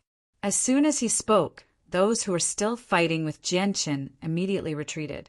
Each and every one of them looked at Jianshin with fear lingering in their hearts. But most of their gazes were focused on the light wind sword in Jianshin's hand. With regards to the lightning-fast speed of the light wind sword, they had personally experienced it. Each and every one of them was terrified. In the battle just now, they had almost been injured by the light wind sword several times. Fortunately, they had been saved in the nick of time. Mu Jian looked at Jianshin with a complicated expression. His gaze paused on the blood-stained light wind sword in Jianshin's hand. With a dispirited expression, he weakly said, "Everyone, take out all of your demon cores. Sir Jianshin has already shown us mercy. Otherwise, you wouldn't have just been injured." This time, no one was unconvinced. The 10 or so people all had dispirited expressions on their faces as they silently took out all of their demon cores from their space belts and piled them on the ground. After the battle just now, all of them understood that even if they all attacked together, they still wouldn't be a match for the young man in front of them. The speed of the light wind sword was so fast that even if they used all of their strength to block, they would only be able to last a few rounds. These 10 or so Saint Masters all had quite a few demon cores on them. Although there weren't many demon cores of the third level, there were quite a few demon cores of the first and second level. Jianchen, this is all of our demon cores. Can we leave now? Mu Jian's expression was not very good as he spoke in a low voice. Jianchen's gaze swept across the small pile of demon cores on the ground. His face couldn't help but reveal a trace of a smile as he said, "If you had taken them out earlier, then wouldn't all of this have been fine? All right. I, Jianchen, do not dare call myself a gentleman, but I am someone who keeps my promises. You all can leave now." Mu Jian and the others' gazes paused on the small pile of demon cores on the ground for a while.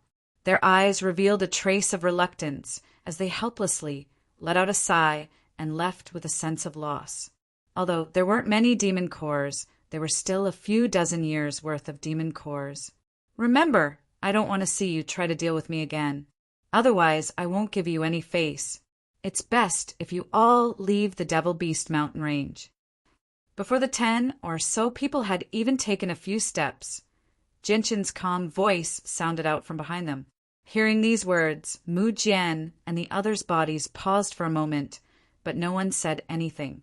Very quickly, they disappeared into the dense forest. Jianchen put away the light wind sword and slowly walked towards the pile of demon cores. He bent down and collected all of them into his spatial belt. There were about 200 demon cores in this small pile. Most of them were demon cores of the first and second level. There were less than 20 demon cores of the third level. After collecting all of the demon cores into his spatial belt, Jianchen unhurriedly straightened his body. His face revealed a trace of a cold smile as he suddenly said, "Friend, you've been here for so long and have seen enough. Isn't it time for you to come out?" "Ha ha ha ha!" Just as Jianchen's voice fell, a loud laughter sounded out from the forest. Immediately after, a gray figure shot out like lightning and landed about 20 meters away from Jianchen. The person who came was an old man. He looked to be about 50 or 60 years old. The old man's face was flushed red and his pair of bright eyes were filled with vigor. Behind his back, there were a few strands of silver mixed in with messy hair that draped over his shoulders. He looked a bit down and out. The old man was wearing a gray robe and his stature was a bit taller than Jianchen. Although he was just standing there, Jianchen could feel an invisible pressure enveloping him. Facing this old man, Jianchen didn't dare to lower his guard. His face became serious as he stared at the old man and slowly said, "Great Saint Master,